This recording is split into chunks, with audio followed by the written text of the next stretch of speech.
Sometimes the things we inherit carry more weight than we can see. Sometimes a crumbling barn holds more truth than a mansion ever could. When 61-year-old Martha Caldwell received a certified letter informing her that she'd inherited her grandmother's property for exactly $10, she laughed out loud in her empty cabin. $10 for 40 acres of overgrown pasture and a barn that should have been condemned 20 years ago. It felt like a joke, like one final reminder from Iris Caldwell that Martha had never been worth much in the family's eyes. But Martha drove down from her homestead in the Smoky Mountains anyway, not because she wanted the property, not because she had any sentimental attachment to the place she fled 30 years ago. She drove down because the letter mentioned something else, something that made her hands shake when she read it. The horse is still there. The executor had written in cramped handwriting at the bottom of the legal document. Been in that barn for 3 years since your grandmother passed. County was going to have him put down, but Iris made provisions. Said if you came back, you'd know what to do. Martha hadn't known her grandmother owned a horse. Hadn't known anything about Iris's life in the final decades. She left Willow Gap, North Carolina at 31, after her husband's death, after the whispers and accusations, after the family had made it clear she was no longer welcome. She'd built a new life in Tennessee, alone in the mountains where nobody asked questions about her past, where the only company she kept was her own silence. Now, 30 years later, she was driving back, and she had no idea what she was walking into. Before we continue, tell us where you're tuning in from. And if this story is touching you already, make sure you're subscribed. I've got something extra special saved for tomorrow. The October morning was cold, the kind of cold that settles into your bones and reminds you that winter is coming whether you're ready or not. Martha's truck rattled over the rutted driveway, leading to what had once been her grandmother's farm. Weeds had overtaken everything. What had been pasture was now a tangle of blackberry brambles and wild grass that grew waist-high. The farmhouse itself was gone, burned down according to the executor's letter, leaving only a stone chimney standing like a grave marker among the ruins. But the barn still stood. Barely. Martha pulled the truck to a stop 50 yards away and sat there for a long moment, engine idling, hands gripping the steering wheel. The barn leaned to the left as though exhausted from the effort of remaining upright. Its red paint had faded to the color of dried blood, peeling in long strips that curled away from the weathered wood beneath. The roof sagged in the middle, several boards missing entirely. Vines had claimed the eastern wall, climbing up into the structure like they were slowly pulling it back down into the earth. It should have been demolished. It was dangerous just to look at, but someone had been maintaining it. Not well, but enough. The main doors had new hinges. The paddock fence, though simple, was recently repaired, and there was a water trough outside, filled and clean, with fresh hay scattered in a feeding area protected by a lean-to addition that looked newer than the rest of the structure. Martha turned off the engine and climbed out. The air smelled like with smoke and decay, mixed with the sweet rot of fallen apples from trees that had gone wild. Crows called from the tree line, their voices harsh in the morning quiet. She walked slowly toward the barn, her boots crunching through frost-killed grass. The paddock was empty, but as she approached, she heard it, a sound that made her stop in her tracks. The soft, shuffling footsteps of something large moving inside the barn, the creak of old floorboards bearing weight. Then, a sound she hadn't heard in decades, the low, questioning nicker of a horse. Martha's throat tightened. She'd grown up around horses. Her grandmother had kept 3 of them when Martha was a child, using them to work the small farm, to pull a cart into town before the roads were paved well enough for reliable vehicles. Martha had learned to ride before she learned to read, had spent countless hours in this very barn, mucking stalls and brushing coats until they gleamed. That was before her husband died, before the family turned on her, before she learned that love and loyalty were things other people got to keep. She moved to the barn doors and pulled one open. It resisted, scraping against the ground, but finally gave way with a groan that echoed through the interior. Dust motes danced in the shaft of sunlight that cut through the darkness. The smell hit her immediately. Hay, manure, animal warmth, and underneath it all, the musty scent of abandonment and time. The barn was larger than it looked from outside, with a center aisle and 6 stalls on each side. Most were empty, their doors hanging open, their floors covered in years of accumulated debris. But the last stall on the right was occupied. Martha walked toward it slowly, her eyes adjusting to the dim light. As she got closer, a shape emerged from the shadows. A horse, large, once powerful, now diminished by age. His coat was dappled gray, almost white, marked with the darker spots that gave him a ghostly appearance in the half-light. He stood with his head lowered. His weight shifted off his right hind leg in a way that spoke of old injury or arthritis. But it was his eyes that stopped Martha cold. They were clouded with cataracts, milky white, nearly blind. Yet when he lifted his head at her approach, something in his posture changed. Recognition, or maybe just hope that someone had finally come. "Easy," Martha said softly, her voice rusty from disuse. She hadn't spoken to another living thing in days. "Easy there." The horse took a step toward the stall door, moving carefully, feeling his way. Martha could see now that he'd worn a path in the stall, his hooves marking the same circuit over and over. The path of an animal who knew every inch of his confined space by heart, because he could no longer trust his eyes to guide him. She unlatched the stall door and stepped inside. The horse stood still, ears forward despite their droop, nostrils flaring as he took in her scent. Martha reached out slowly and placed her hand on his neck. His coat was rough, not properly groomed, but he was clean enough. Someone had been caring for him, minimally but consistently. "Who are you?" she whispered. "And why did she leave you here for me?" The horse leaned into her touch, pressing his great head against her shoulder with a weight that felt like trust, or exhaustion, or both. Martha felt something crack open inside her chest, some wall she built 30 years ago and maintained with stubborn determination. She ran her hands over the horse, checking his condition. He was old, probably in his late 20s, but not starving. His hooves were overgrown, but not dangerously so. His water bucket was full and clean. The automatic waterer still functioned, fed by a spring that ran through property. Whoever the executor had hired to maintain minimal care had done just enough to keep him alive, but barely. As Martha examined the stall, she noticed something odd. The back wall, which should have been the exterior barn wall, had a door, not a window, not a typical stall feature, but an actual door with a handle, painted the same faded red as the rest of the barn, but clearly separate from the original structure. She'd never seen that door before, never remembered it from her childhood. But 30 years was a long time. Buildings changed. Memories faded. The horse moved between Martha and the door, blocking her path. He stood there, solid despite his age, and made a sound low in his throat. Not aggressive, insistent, as though he was trying to tell her something. "What is it?" Martha asked. She felt foolish talking to a blind horse in an abandoned barn, but there was no one to hear her, no one to judge. "What are you trying to show me?" She moved around him carefully and tried the door handle. It was locked, but the lock was new, a modern deadbolt that stood out starkly against the weathered wood. Someone had secured this door recently, deliberately. Martha stepped back, her mind working. A locked door in a stall.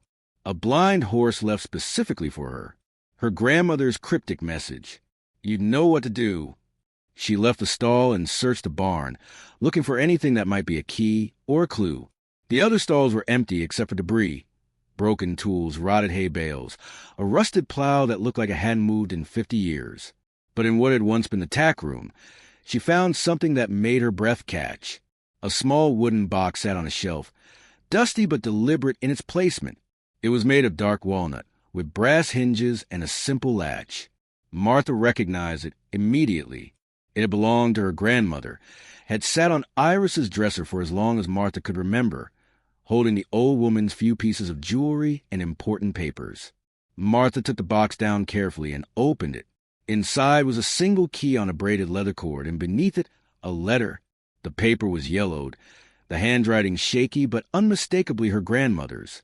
"Martha, it began, if you're reading this, you came back. I wasn't sure you would. Wasn't sure I deserved for you to. But you're here, and that means there's still hope. Hope that I can finally tell you the truth. Hope that you'll forgive me for what I did, for what I didn't do. Martha's hands trembled as she continued reading.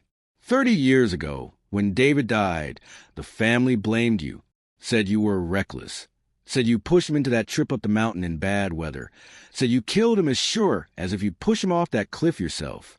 I let them say it. God forgive me. I let them drive you away because I was scared. Scared of the truth. Scared of what would happen if anyone found out what really happened that day. David didn't die in an accident, Martha. He was murdered, and I know who did it. I know because the man who killed him told me himself 2 days before I died. Came to this farm thinking I was senile enough that I wouldn't understand, wouldn't remember. But I remembered everything. And I made sure that before I died, I left you proof. The horse's name is Ironclad. He belonged to David. Your husband bought him from a man in Kentucky 3 months before he died. Paid more than we could afford, but David said he was special. Said he had a gift for finding things. I didn't understand then, but I do now. Ironclad knows where it is, Martha, where David hid what he found, the thing that got him killed, the thing that's worth more than any of us could have imagined. Use the key, follow the horse, and when you find it, make sure the truth comes out. Make sure everyone knows that you were innocent, that you lost your husband and your family and your home for something you didn't do. I'm sorry I wasn't brave enough to stand with you then. Maybe this can be my redemption. Love, Iris. Martha read the letter 3 times, her mind refusing to process the words. Murdered. Proof. Worth more than any of us could have imagined. None of it made sense. David had died in a hiking accident, a fall from a rocky overlook during a sudden storm. The family had blamed her for suggesting the hike, for not turning back when the weather changed. But murder? Hidden treasure? It sounded insane, like the delusions of an old woman whose mind had been failing. But then Martha looked at the key in her hand, looked at the locked door in the stall, looked at the horse who had survived 3 years alone, waiting, and she thought about her grandmother, who had been many things sharp-tongued, stubborn, hard as mountain stone, but never crazy. Never a woman who indulged in fantasy. If Iris said David was murdered, there was a reason. If Iris said there was proof, there was proof. And if Iris believed this blind, ancient horse could lead Martha to the truth, then maybe, just maybe, it was worth finding out. Martha folded the letter carefully and slipped it into her jacket pocket along with the key. She returned to Ironclad's stall. The horse had moved to the door again, standing with his nose pressed against the wood, as though he could sense what lay beyond. All right, Martha said quietly. Let's see what she left us. She inserted the key into the deadbolt. It turned smoothly, the mechanism well-oiled despite the rust on the door itself. The lock clicked open. Martha pulled the door toward her, its hinges squealing in protest. Beyond the door was darkness. Not the dim interior of a barn, but absolute blackness that suggested depth. A space that went down or back, or both. Martha pulled out her phone and activated the flashlight. The beam cut through the darkness, revealing stairs. Wooden steps descending into the earth beneath the barn. A hidden cellar, or something more. The stairs were solid, recently reinforced with new wooden places where rot had set in. Someone had been maintaining the space, keeping it accessible. Iris, or someone else. Martha started down, one hand on the wall for balance, the phone's light barely pushing back the darkness ahead. The air grew cooler as she descended, carrying the smell of earth and stone and something else, something metallic and old. 15 steps down, the stairs ended. Martha found herself in a chamber carved directly into the bedrock beneath the barn. The ceiling was low, reinforced with timber beams. The walls were rough stone, natural cave formations that someone had expanded and shaped. And in the center of the room, illuminated by Martha's phone light, was a wooden table covered with a canvas tarp. Martha approached slowly, her heart hammering. She pulled back the tarp, and for a moment, she couldn't comprehend what she was seeing. The table was covered with objects, each carefully arranged and labeled. Old ledgers with leather covers, bundles of papers tied with string, small wooden boxes, and photographs, dozens of them, black and white mostly, some in color, all showing the same thing. People conducting business, exchanging briefcases, shaking hands in parking lots and abandoned warehouses. Martha picked up one of the ledgers and opened it. Inside, in her husband's precise handwriting, were dates, names, amounts of money, thousands of dollars, hundreds of thousands. It looked like an accounting of transactions, but the amounts were too large, the frequency too regular. This wasn't normal business. This was something else. She picked up a photograph. It showed two men standing beside a black sedan. One she didn't recognize, a heavy man in an expensive suit.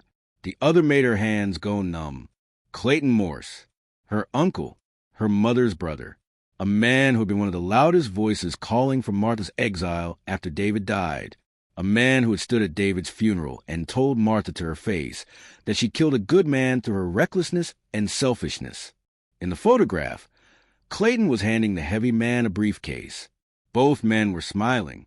The date on the back of the photo, written in David's hand, March 15, 1995, 3 weeks before David died. Martha set down the photograph and picked up another. This one showed a warehouse, its loading dock open, revealing crates being loaded onto a truck. Another showed a meeting in what looked like a lawyer's office. 6 men around a conference table, documents spread before them. In every photograph, at least one person was circled in red ink, and in the margins, David had written notes. Payment delivered, product confirmed, buyers verified. This wasn't just documentation. This was evidence. Evidence of something organized and illegal and involving people Martha had known her entire life. People who had driven her away. People who had let her believe she was responsible for her husband's death. She picked up one of the wooden boxes and opened it. Inside were samples, small bags labeled with dates and chemical formulas. Martha didn't understand most of it, but she understood enough. Drugs. These were drug samples. And judging by the quantities and the dates, David had been documenting a drug trafficking operation that had run through Willow Gap for years. Martha's legs felt weak. She sat down hard on the stone floor, the evidence scattered around her. David had found this, had documented it, had hidden it here beneath his mother-in-law's barn. And then he died, not in an accident, in a murder made to look like an accident, because he'd found something that powerful people wanted to keep hidden, because he'd threatened to expose them, because he'd been brave and stupid and determined to do the right thing, and it had gotten him killed. And Martha had spent 30 years believing she was responsible, 30 years carrying guilt that wasn't hers. 30 years in exile because the people who murdered her husband had convinced everyone, including her, that his death was her fault. She thought about her grandmother's letter. Make sure everyone knows that you were innocent. This was how. This evidence. 30 years old, but still damning, still relevant. Because looking at the photographs, looking at the names in the ledgers, Martha recognized faces that were still in power, still running businesses in Willow Gap, still controlling the county. Clayton Morse was now the county commissioner. The heavy man from the photographs ran the largest trucking company in 3 counties. The lawyer in the conference room photo was a judge now, presiding over criminal cases in the county courthouse. They'd built their empires on blood and drugs and murder, and they'd gotten away with it for 30 years. But David had left proof, and Iris had protected it. And now Martha held in her hands a power to burn their world down. She gathered the ledgers and photographs carefully, placing them back under the canvas tarp. She needed time to think, to plan. This wasn't something she could just walk into the sheriff's office with. These people had killed before. They'd kill again if they knew this evidence existed. Martha climbed back up the stairs, her mind racing. In the stall, Ironclad waited, standing in exactly the same spot, his blind eyes turned toward the sound of her footsteps. "You knew," Martha said, "didn't you? You knew this was here. That's why David bought you. That's why Iris kept you alive." The horse made that low sound again, and Martha understood. This wasn't over. The chamber beneath the barn was just the beginning. Her grandmother's letter had said, "Follow the horse." But follow him where? To what? Martha looked at the stall more carefully now, searching for other clues. The walls were plain wood, weathered and stained. But as she ran her hand along the back wall beside the door, she felt something, carved into the wood, barely visible, worn smooth by time and touch. Coordinates: 35.6892 degrees north, 82.3740 degrees west. GPS coordinates: leading somewhere specific, somewhere David had wanted her to find. Martha pulled out her phone and entered the coordinates into her Maps application. The location appeared immediately. A point deep in the Pisgah National Forest, about 12 miles from a barn. Remote, accessible only by hiking trail or on horseback. Martha looked at Ironclad. The horse was blind, ancient, probably hadn't left the stall in years. But he was also the only connection she had to whatever David had hidden in those mountains. The only guide to wherever these coordinates led. "Can you do it?" she asked the horse. "Can you make one more journey?" Ironclad lifted his head and took a step toward her. In the dim light of the barn, Martha could almost see the younger horse he'd once been. The powerful animal David had believed was special. The horse with a gift for finding things. Martha made a decision. She'd spent 30 years running from this place, from these people, from the guilt they'd made her carry. No more. She was going to follow this trail wherever it led. She was going to find whatever David had hidden. And she was going to make sure that every person who had destroyed her life paid for what they'd done. But first, she needed to prepare. The coordinates led deep into the backcountry, into terrain that was difficult even for experienced hikers with good weather. Taking a blind horse into those mountains would be dangerous, possibly insane. But she didn't have a choice. Something told her that Ironclad was essential, that whatever waited at those coordinates, she needed him to find it. Martha left the barn and walked back to her truck. She pulled out her phone and made the first call she made to anyone in Willow Gap in 30 years. It rang 4 times before a woman answered, her voice cautious. "Hello? Sarah? It's Martha. Martha Caldwell." Silence. Then, "Martha? My God, where are you?" Sarah Chun had been Martha's best friend once, before David died, before everything fell apart. They'd lost touch when Martha left, not through animosity, but through the simple erosion of distance and time. "I'm at Iris's farm," Martha said. "I inherited the property. I need your help."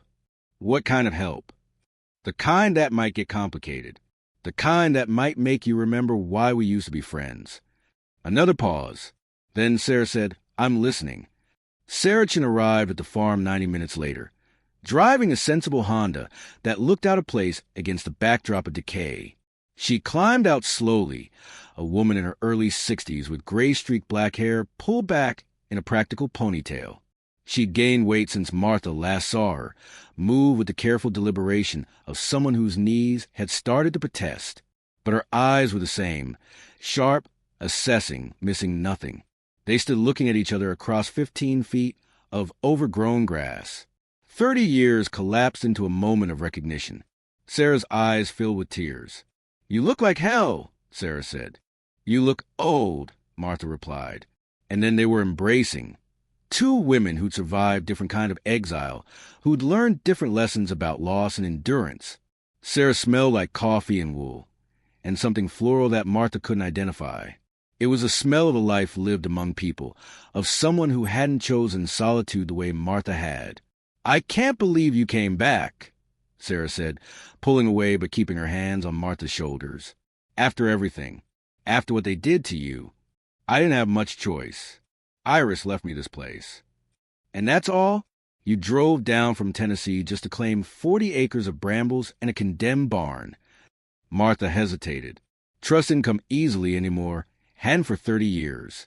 But Sarah had been the only person who believed her when David died, the only one who'd said, even quietly, that something about his death didn't add up, that Martha wasn't the kind of person who made stupid decisions on mountains. "Come inside the barn," Martha said. "I need to show you something." They walked together through the paddock. Sarah stopped when she saw Ironclad standing in his stall. His blind eyes turned toward the sound of their approaching footsteps. "My God," Sarah whispered. "Is that David's horse? I thought he died years ago." "You knew about him?" "Everyone knew. David was so proud of that horse. Paid a fortune for him. Your Uncle Clayton was furious." Said David was wasting money on a broken-down nag when he should have been saving for your future. Sarah's voice turned bitter on the word uncle. She'd never liked Clayton Morse. Martha led Sarah to the hidden door, down the stairs, into the chamber beneath the barn. She pulled back the canvas tarp and watched Sarah's face change as she took in the evidence spread across the table. Jesus Christ, Sarah breathed. Is this what I think it is? Drug trafficking operation, running through Willow Gap for years. David documented everything. Martha picked up one of the photographs showing Clayton Morse. My uncle wasn't on it. Probably still is. Sarah picked up a ledger, flipping through pages. Her hands trembled. Martha, do you understand what this means? These names, these people, they run everything in this county. Clayton's the commissioner. Judge Hartley presides over half the criminal cases. Tom Brennan owns a trucking company that employs 200 people. I know who they are. And you're planning to what? Walk into the sheriff's office with 30-year-old evidence and expect them to do something about it? I'm planning to find out what else David hid. These coordinates. Martha showed Sarah the numbers carved into the stall wall. Lead somewhere. 12 miles into the Pisgah. Whatever's at that location. David thought it was important enough to risk his life for. Sarah set down the ledger carefully. They killed him, didn't they? It wasn't an accident.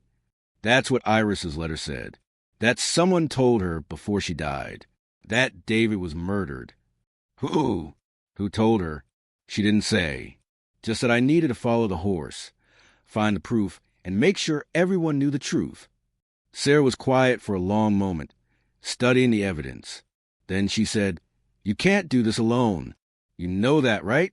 These people, they've had 30 years to consolidate power, to bury anything that might threaten them. If they find out you're digging into this, they'll come after you the same way they came after David. Then help me. Help you do what exactly? Help me take Ironclad into the mountains. Help me find whatever's at those coordinates. And then help me figure out how to use this evidence without getting killed. Sarah laughed, but there was no humor in it.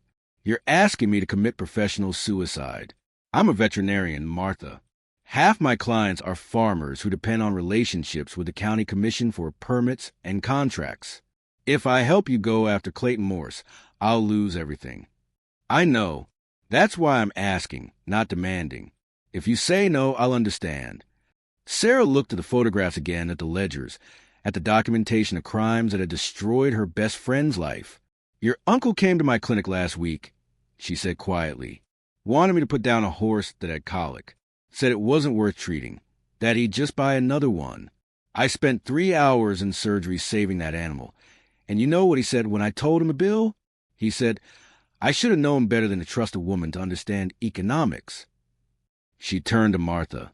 I've spent 30 years keeping my head down, playing it safe, not making waves. And I'm tired of it.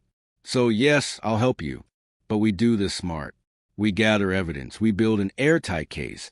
And we take to someone who can actually do something with it. Who? Everyone in this county is either involved or terrified of the people who are. Then we go outside the county. State police, FBI. There are federal agencies that investigate drug trafficking and corruption. We just need to give them something they can't ignore. Martha felt something loosen in her chest. She wasn't alone. For the first time in 30 years, someone was standing with her instead of against her. They spent the next hour documenting everything in the chamber. Sarah used her phone to photograph each piece of evidence, while Martha organized the documents chronologically.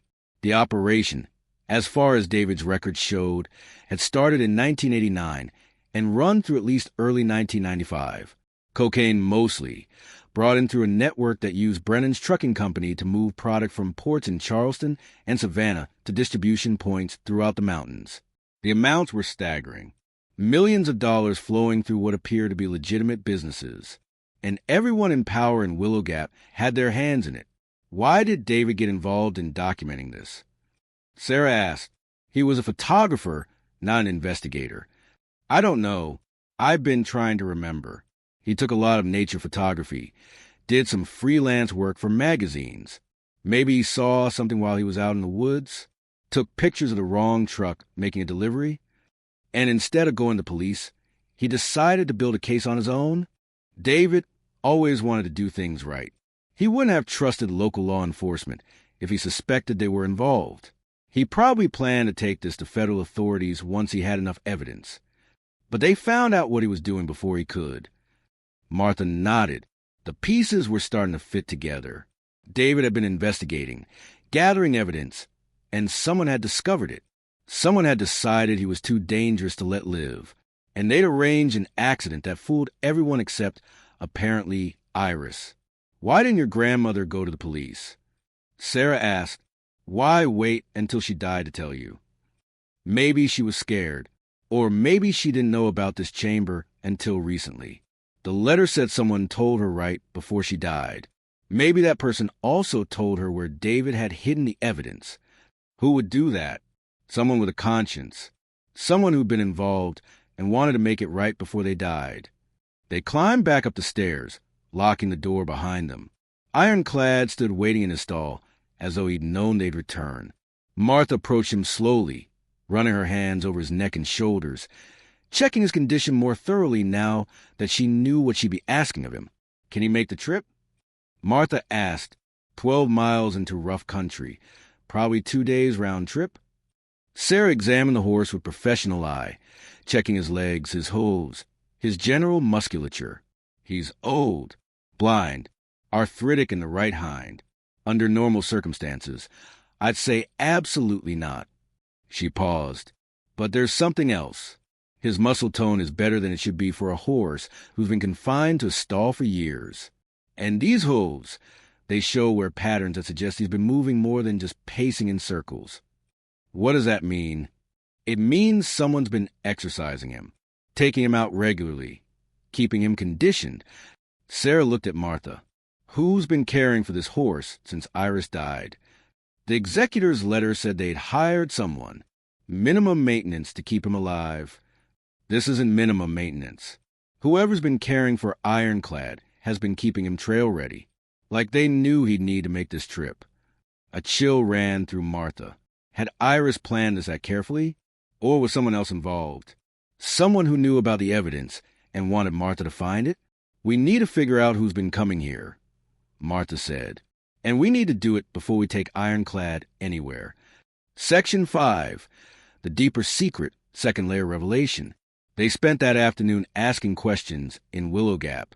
Sarah drove, knowing which people might talk and which would report back to Clayton Morse immediately.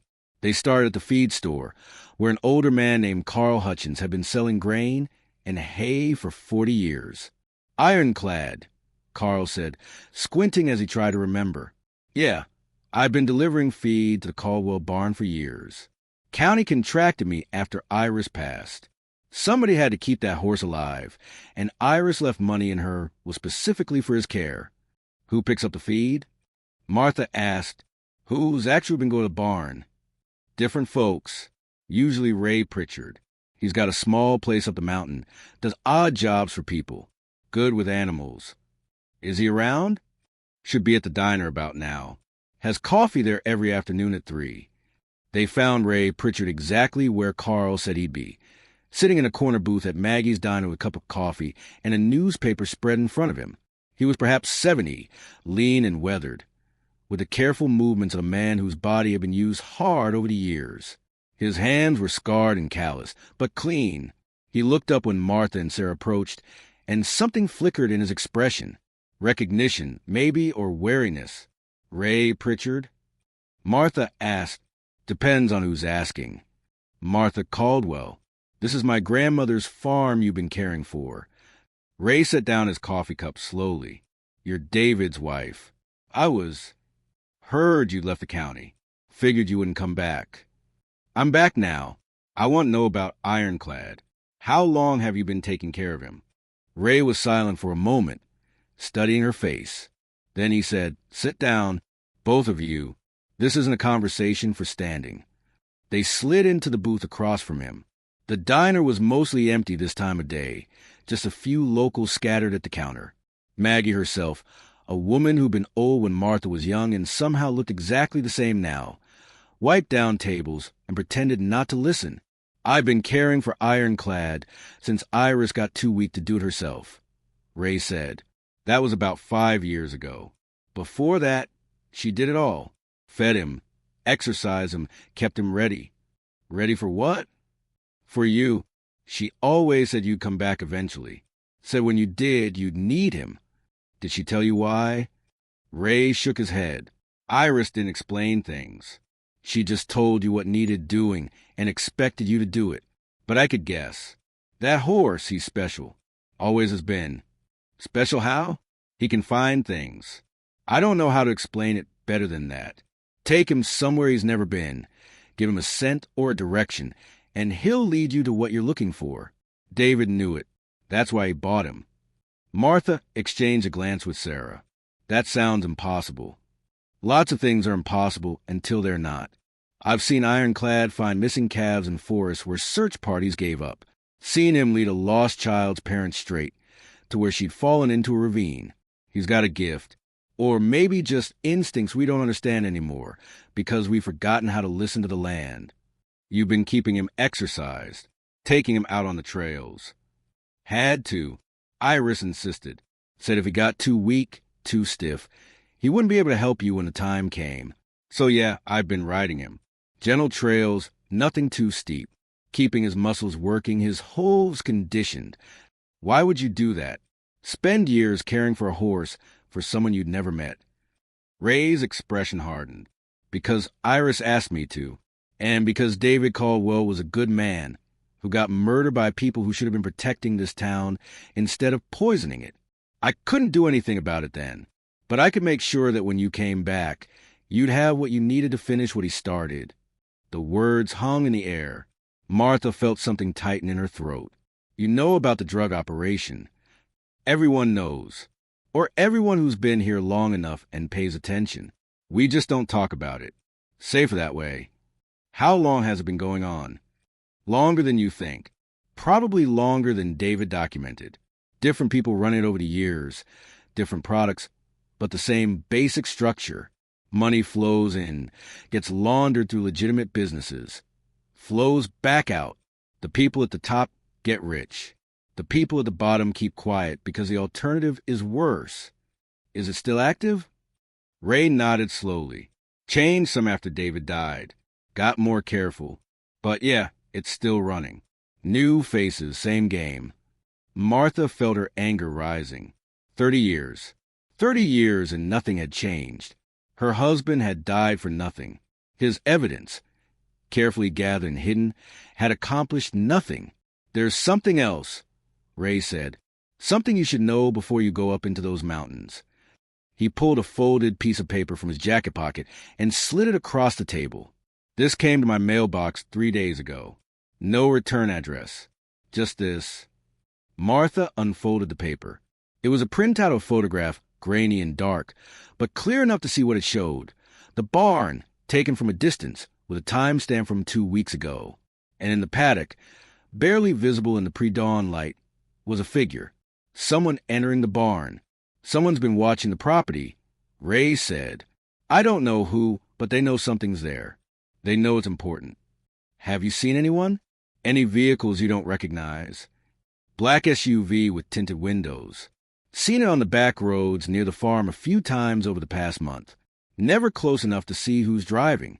But it's not local. Not the kind of vehicle people around here drive. Sarah leaned forward. Clayton Morse drives a black SUV. So do half a dozen other people in the county, Ray said. But yeah, could be him. Could be someone he hired. Either way, if you're planning to take Ironclad up into the mountains, you need to know you might have company. Martha folded the photograph and tucked it into her pocket. Can you help me prepare? I need to get him ready for a 2-day trip. We leave tomorrow morning. Tomorrow? That's not much time. It's all I have. Whoever's watching the farm, they're going to realize I'm here. They're going to figure out what I'm doing. I need to move fast. Ray studied her for a long moment. Then he nodded. All right, I've got gear you can borrow. Saddle, bridle, panniers for supplies. Meet me at the farm at dawn. I'll have Ironclad ready. As they left the diner, Martha felt eyes on her back. She turned and saw Maggie watching from behind the counter, her expression unreadable. The old woman gave a slight nod, then turned away. Approval? Warning? Martha couldn't tell. Back in Sarah's car, Sarah said, "This is getting more dangerous by the minute. Someone's watching. Someone knows. Which means we're on the right track. Or walking into a trap." Martha looked out the window at the town she'd fled 30 years ago. It looked smaller now, shabbier. The businesses on Main Street were mostly closed, their windows covered with faded "for lease" signs. The people she saw on the sidewalks moved slowly, worn down by poverty and the slow death of a place that had lost its purpose. This was what corruption looked like, not just the crimes themselves, but the rot that spread from them, the way they poisoned everything they touched. David had tried to stop it, and maybe, finally, Martha could finish what he'd started. Section 6. The threat escalates external pressure. That night, Martha slept in her truck in the barn, unwilling to leave Ironclad unguarded. She dozed fitfully, waking at every sound.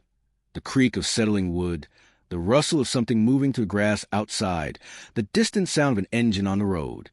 Around 2 in the morning, she woke to Ironclad's warning nicker. Martha grabbed a flashlight and her grandfather's old .38 revolver she'd brought from Tennessee. She slipped out of the truck and moved through the barn, keeping to the shadows.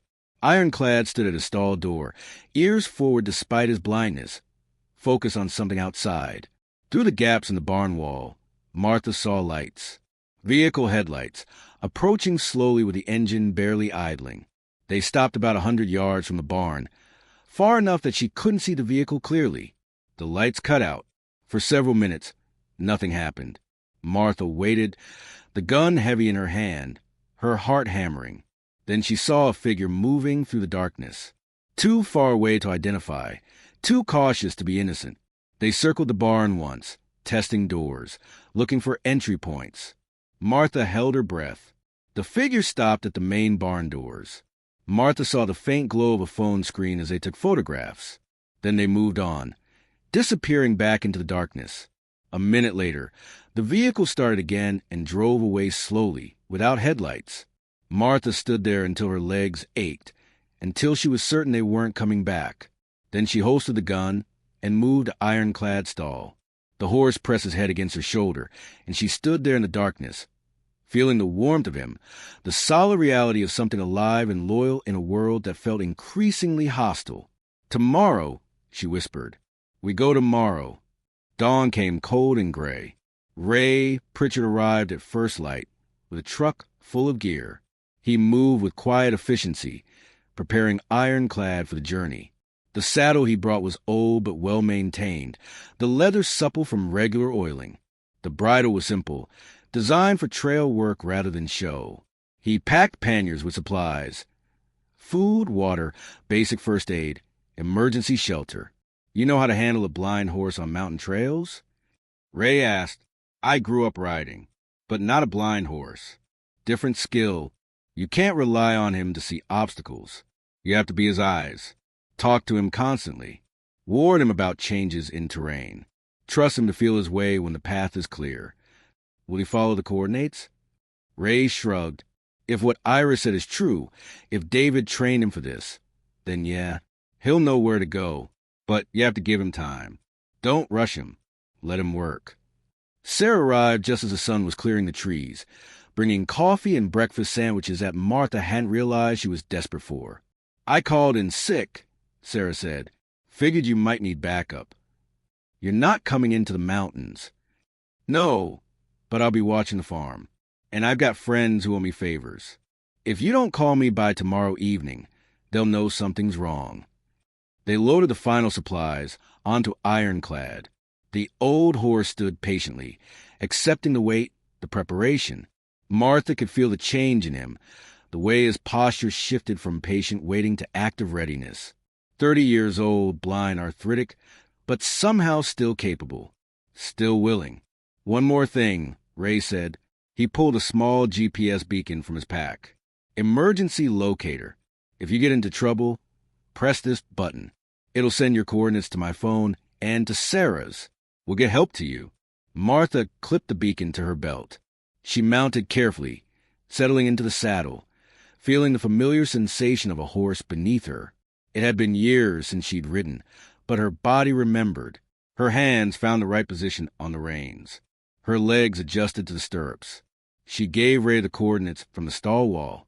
He programmed them into a handheld GPS and clipped it to the saddle. That'll get you close. But in the final stretch, you'll need to rely on ironclad. The terrain gets rough, and GPS loses accuracy under heavy canopy. How will I know when we're there? You'll know. David would have marked it somehow, made sure it was findable. Martha took a breath. This was it. The moment when theory became action. When 30 years of exile and guilt transformed into purpose. She looked at Sarah and Ray. These two people who'd chosen to stand with her despite the risk. "Thank you," she said. "Both of you." "Don't thank us yet," Sarah replied. "Just come back alive." Martha turned ironclad toward the trail that led into the mountains. The horse moved forward without hesitation, his hooves finding purchase on the rocky path. Behind them, the barn shrank into the distance. Ahead, the forest rose dark and deep, holding its secrets close. They'd been riding for about an hour when Ironclad stopped suddenly. His ears swiveled, catching sounds Martha couldn't hear. She listened, her hand moving instinctively to the gun holstered at her hip. Then she heard it. Another horse. Hoofbeats on rock, coming up the trail behind them, moving fast. Martha guided Ironclad off the trail, into a dense stand of rhododendron. She dismounted and held his head, keeping him quiet. Through the leaves, she watched the trail. A rider appeared, moving at a trot. Male, wearing dark clothing, a professional look about the way he sat the horse. He slowed as he reached the point where Ironclad's tracks left the trail. The rider stopped and studied the ground. Martha's breath caught. He was tracking them. Deliberately, professionally, he looked at the rhododendron thicket, and for a moment, Martha thought he'd spotted them. Then his phone rang. "Yeah," the rider said. His voice carried the morning quiet. "I'm on the trail. Found fresh tracks heading north into the national forest." "Yeah, just one horse, one rider. I'll follow, see where they're going. If she finds it, then we take it from her. Simple as that." He hung up and urged his horse forward, following the trail Martha had been on. She waited until he was out of sight, then led Ironclad deeper into the thicket, parallel to the main trail, but off it. They'd have to go slower now, more carefully. But at least they knew for certain. Someone was hunting them. And whoever they were, they knew exactly what Martha was looking for. If you're hooked on this story, make sure to subscribe and turn on notifications so you never miss an upload. Your support means everything and helps me bring you more incredible mountain stories, like this one. The going was slower through the thick undergrowth. Martha had to dismount and lead Ironclad carefully around obstacles, warning him about low branches and hidden roots. The old horse followed patiently, trusting her guidance. They worked their way north and west, roughly parallel to the main trail, but hidden from casual observation. Around midday, they reached a creek. Martha stopped to let Ironclad drink and to check their position on the GPS. They'd covered about 6 miles. 6 more to go, but the terrain ahead looked brutal. Steep ridges, narrow ravines, dense forest that would make navigation difficult. Martha was refilling her water bottles when she heard it again. Hoofbeats, but this time from ahead of them, not behind. She grabbed Ironclad's reins and pulled him into the creek itself, standing in the cold water behind a large boulder. The hoofbeats came closer. 2 riders this time. They stopped at the creek, crossing not 20 yards from where Martha hid. Both wore similar dark clothing. Both carried rifles in saddle scabbards. One pulled out a phone and consulted what looked like a map. "She's got to be heading for the Ravens Point area," one said. "That's the only thing up here that makes sense. Lot of ground to cover. We might miss her. Boss says stay on the main trails. If she's using Ironclad, she can't move fast. We'll spot her eventually. What if she's already been there? What if she found what she was looking for? Then we take it from her before she gets back to town.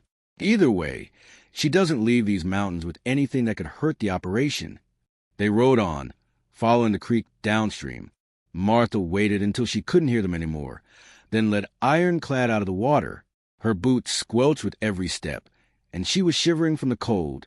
But they had information now. Raven's Point. That's what the riders had called it. She checked the GPS. The coordinates David had left were indeed pointing toward an area marked as Raven's Point on the map, a high overlook about 3 miles ahead, the same area where David had supposedly fallen to his death 30 years ago. It wasn't a coincidence. It couldn't be. David had hidden something at the very place where he'd been killed, either as a message or as insurance, a way of ensuring that if anyone came looking for truth, they'd have to confront what had happened to him. Martha remounted and urged Ironclad forward. The afternoon was fading, and they needed to cover ground before dark. The trail grew steeper, winding through a forest so dense that little sunlight reached the ground. Martha talked to Ironclad constantly, warning him about the terrain, encouraging him when the path grew difficult.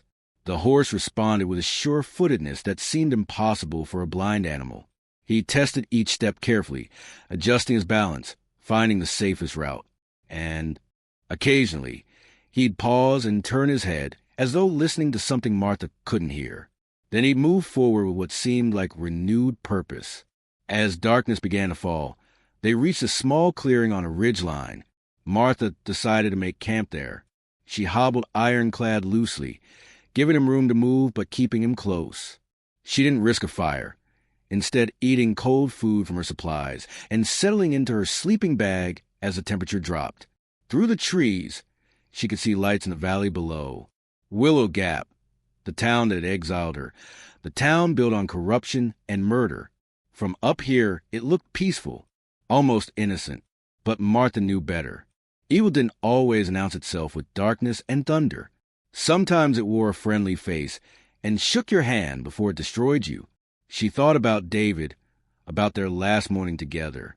He'd kissed her goodbye, said he was going out to photograph autumn colors in the high country.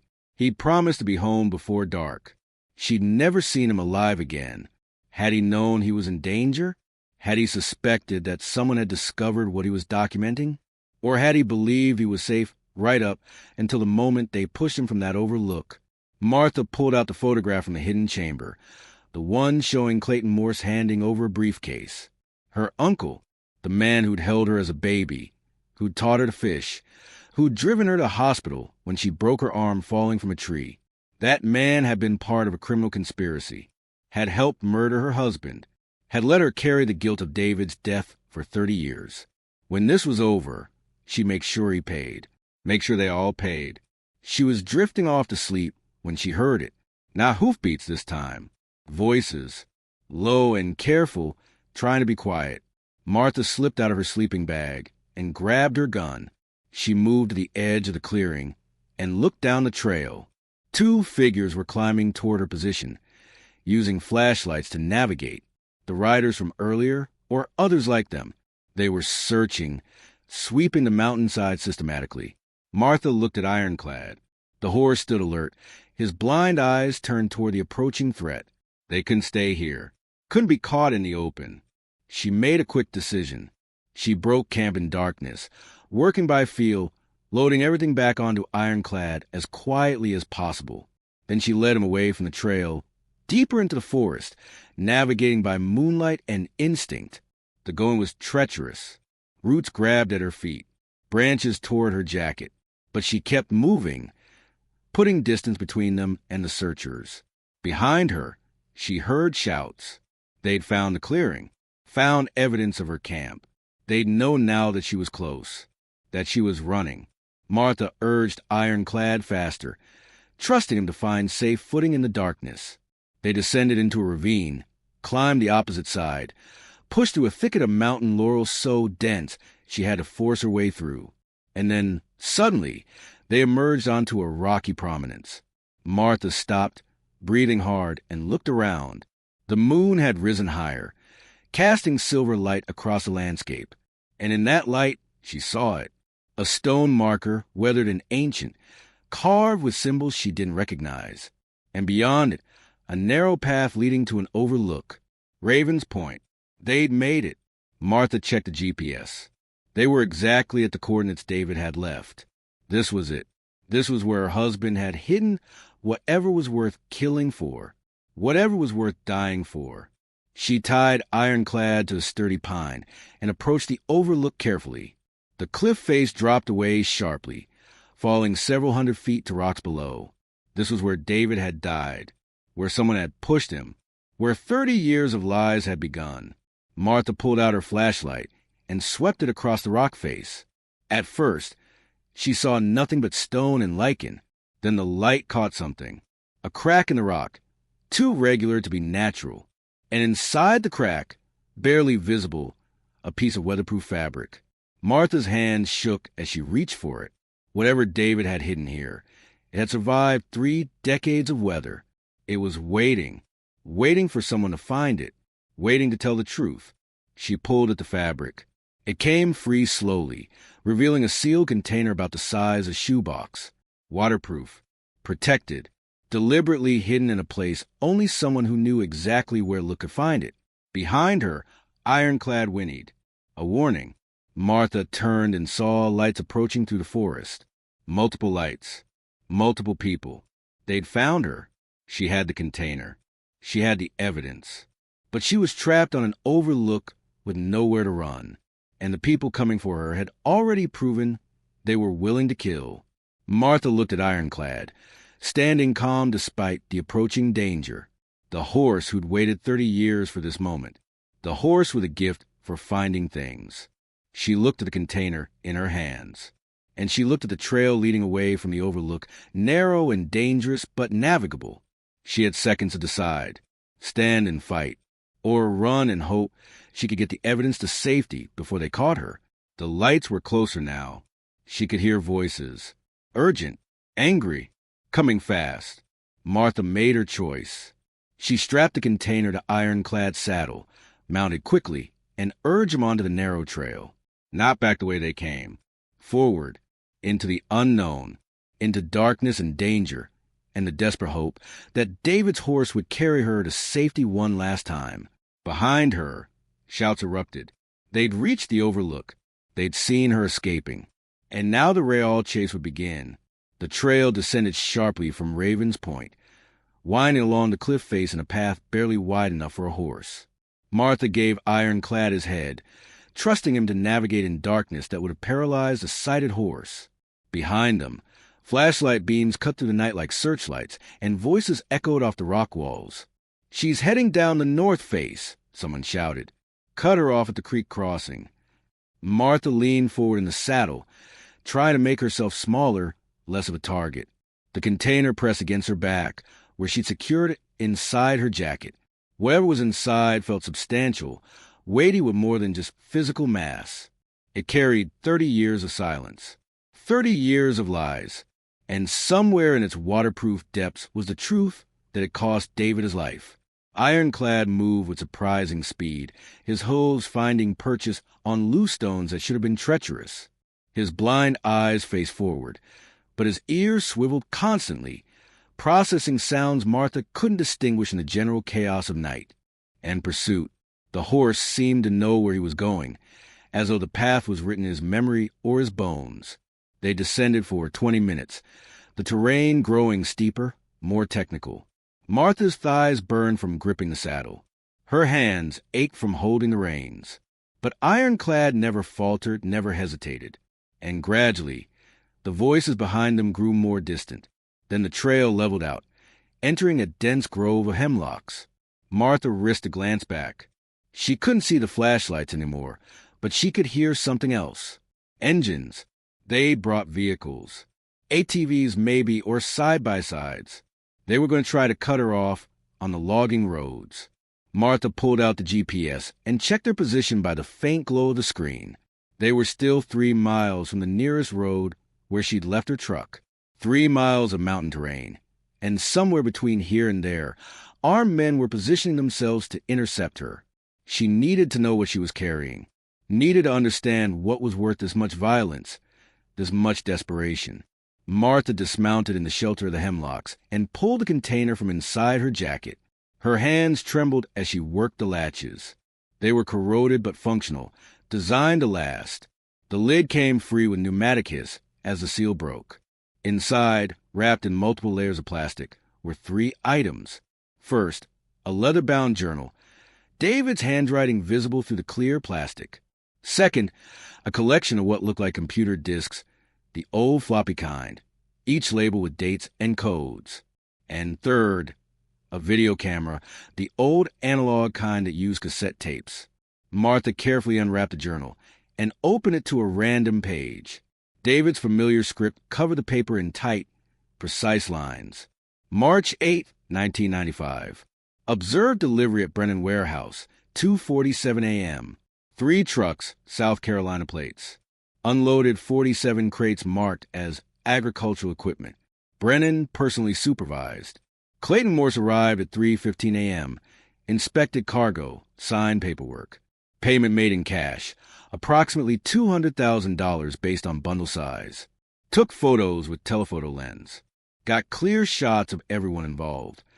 Martha turned pages, her horror growing with each entry. David had documented everything. Meetings, payments, shipments. He'd recorded license plates, tracked vehicles, identified every person in the operations hierarchy.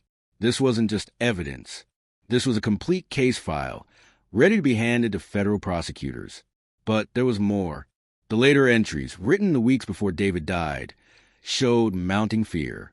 April 2nd, 1995. They know.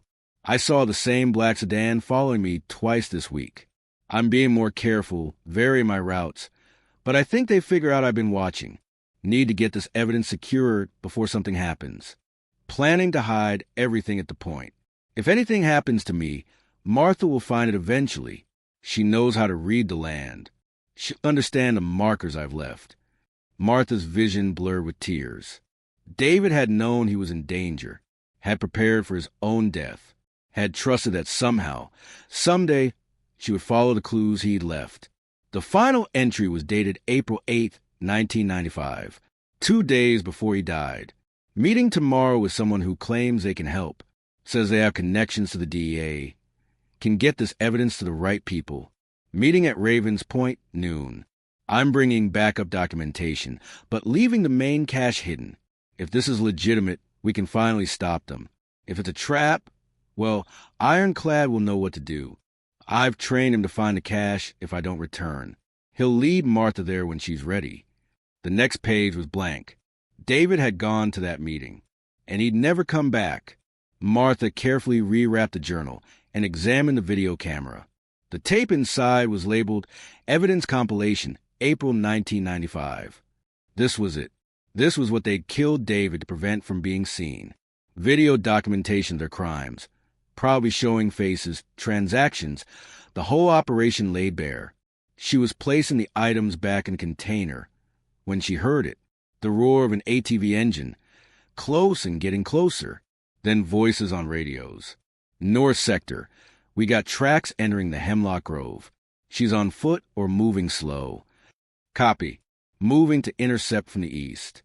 Don't let her reach the road. Martha secured the container and mounted Ironclad quickly. She urged him forward, away from the voices, away from the engine sounds. The horse moved into a trot, navigating between trees, avoiding obstacles Martha couldn't see. The forest was utterly dark under the hemlock canopy, but Ironclad moved with confidence. They emerged from the grove onto an old logging road, overgrown but still passable. Martha turned south, toward where she'd left her truck. She pushed Ironclad into a canter, knowing it was risky but needing speed. The container bounced against her back, precious and damning. Headlights appeared ahead of her on the logging road, a vehicle blocking the path.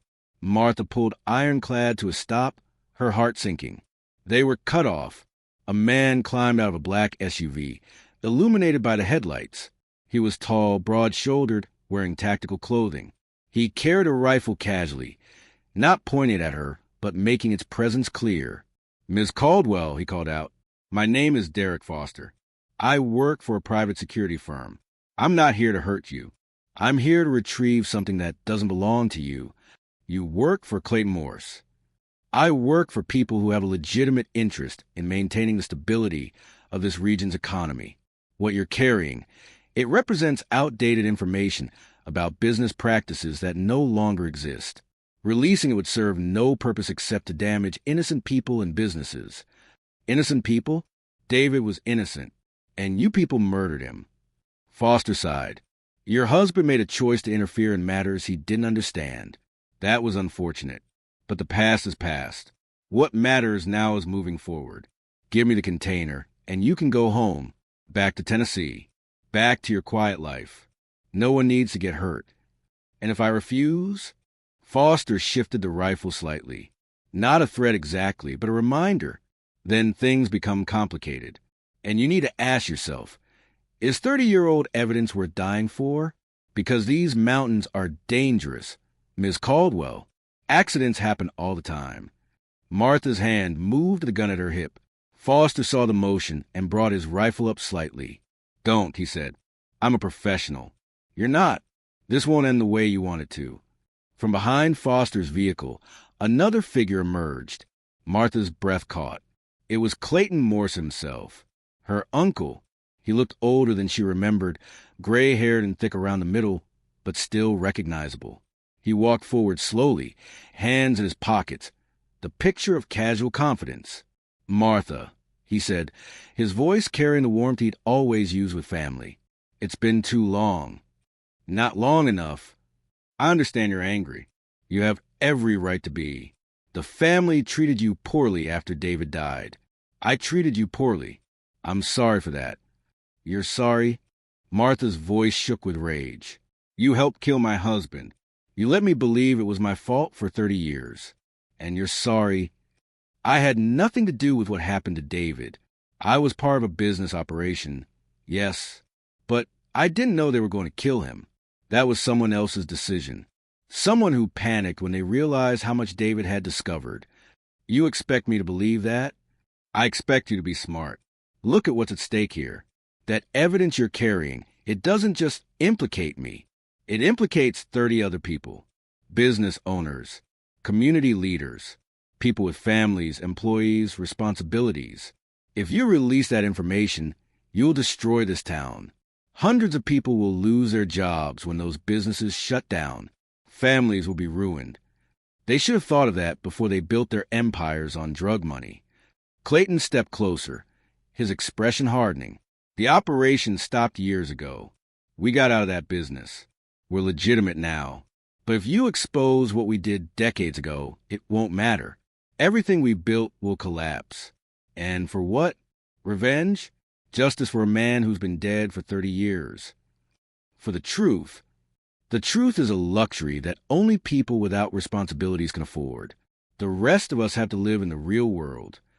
Martha looked at her uncle, this man she once loved, and saw a stranger. Someone who could rationalize murder, who could justify corruption, who could stand here and ask her to bury the evidence of his crimes in the name of practical politics. I'm not giving you the container, Martha said. Foster raised his rifle, aiming at her chest. Ms. Caldwell, don't make this harder than it needs to be. Martha's hand was on her gun, but she knew she couldn't draw faster than Foster could pull his trigger. She was out of options, trapped on a logging road with 2 armed men and no way out. Then Ironclad moved. The old horse took 2 steps forward, placing himself between Martha and Foster's rifle.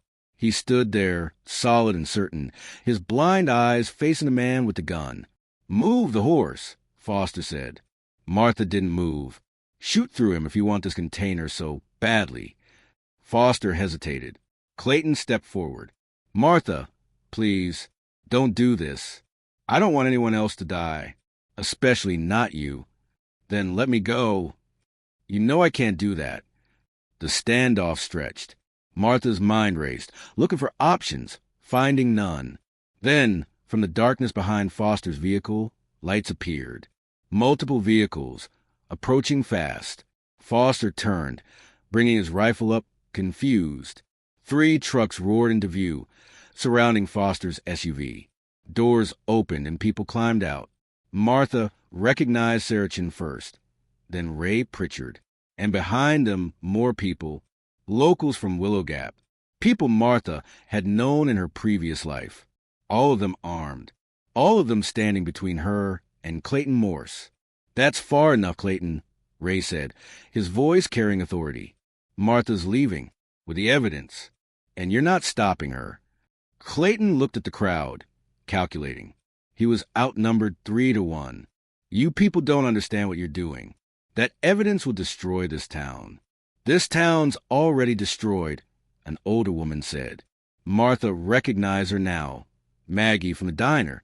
You and your partners destroyed it when you turned it into a drug depot, when you let crime take root, when you murdered a good man and drove his widow away.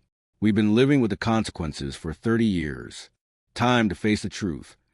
Foster kept his rifle trained on the crowd, but his finger wasn't on the trigger anymore.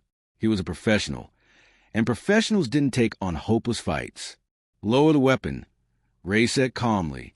"Nobody has to die tonight." Foster looked at Clayton, who nodded slowly. The rifle came down. Martha felt something release in her chest. She was shaking, adrenaline flooding through her system. Sarah walked forward and took Ironclad's reins. "Come on, let's get you out of here." They formed a convoy, the local truck surrounding Martha and Ironclad as they moved down the logging road toward civilization. Clayton and Foster stayed behind, watching them go. Martha looked back once and saw her uncle standing in the headlights of his SUV, looking old and defeated. Section 8. The victory resolution achieved. The convoy arrived in Willow Gap just after dawn. Word had spread to the small town, and people lined Main Street to watch. Some with curiosity, some with fear, but many with something that looked like hope. Sarah had made calls during the night, real calls to real federal authorities. By the time Martha dismounted in front of the county courthouse, 3 black sedans with government plates were parked out front.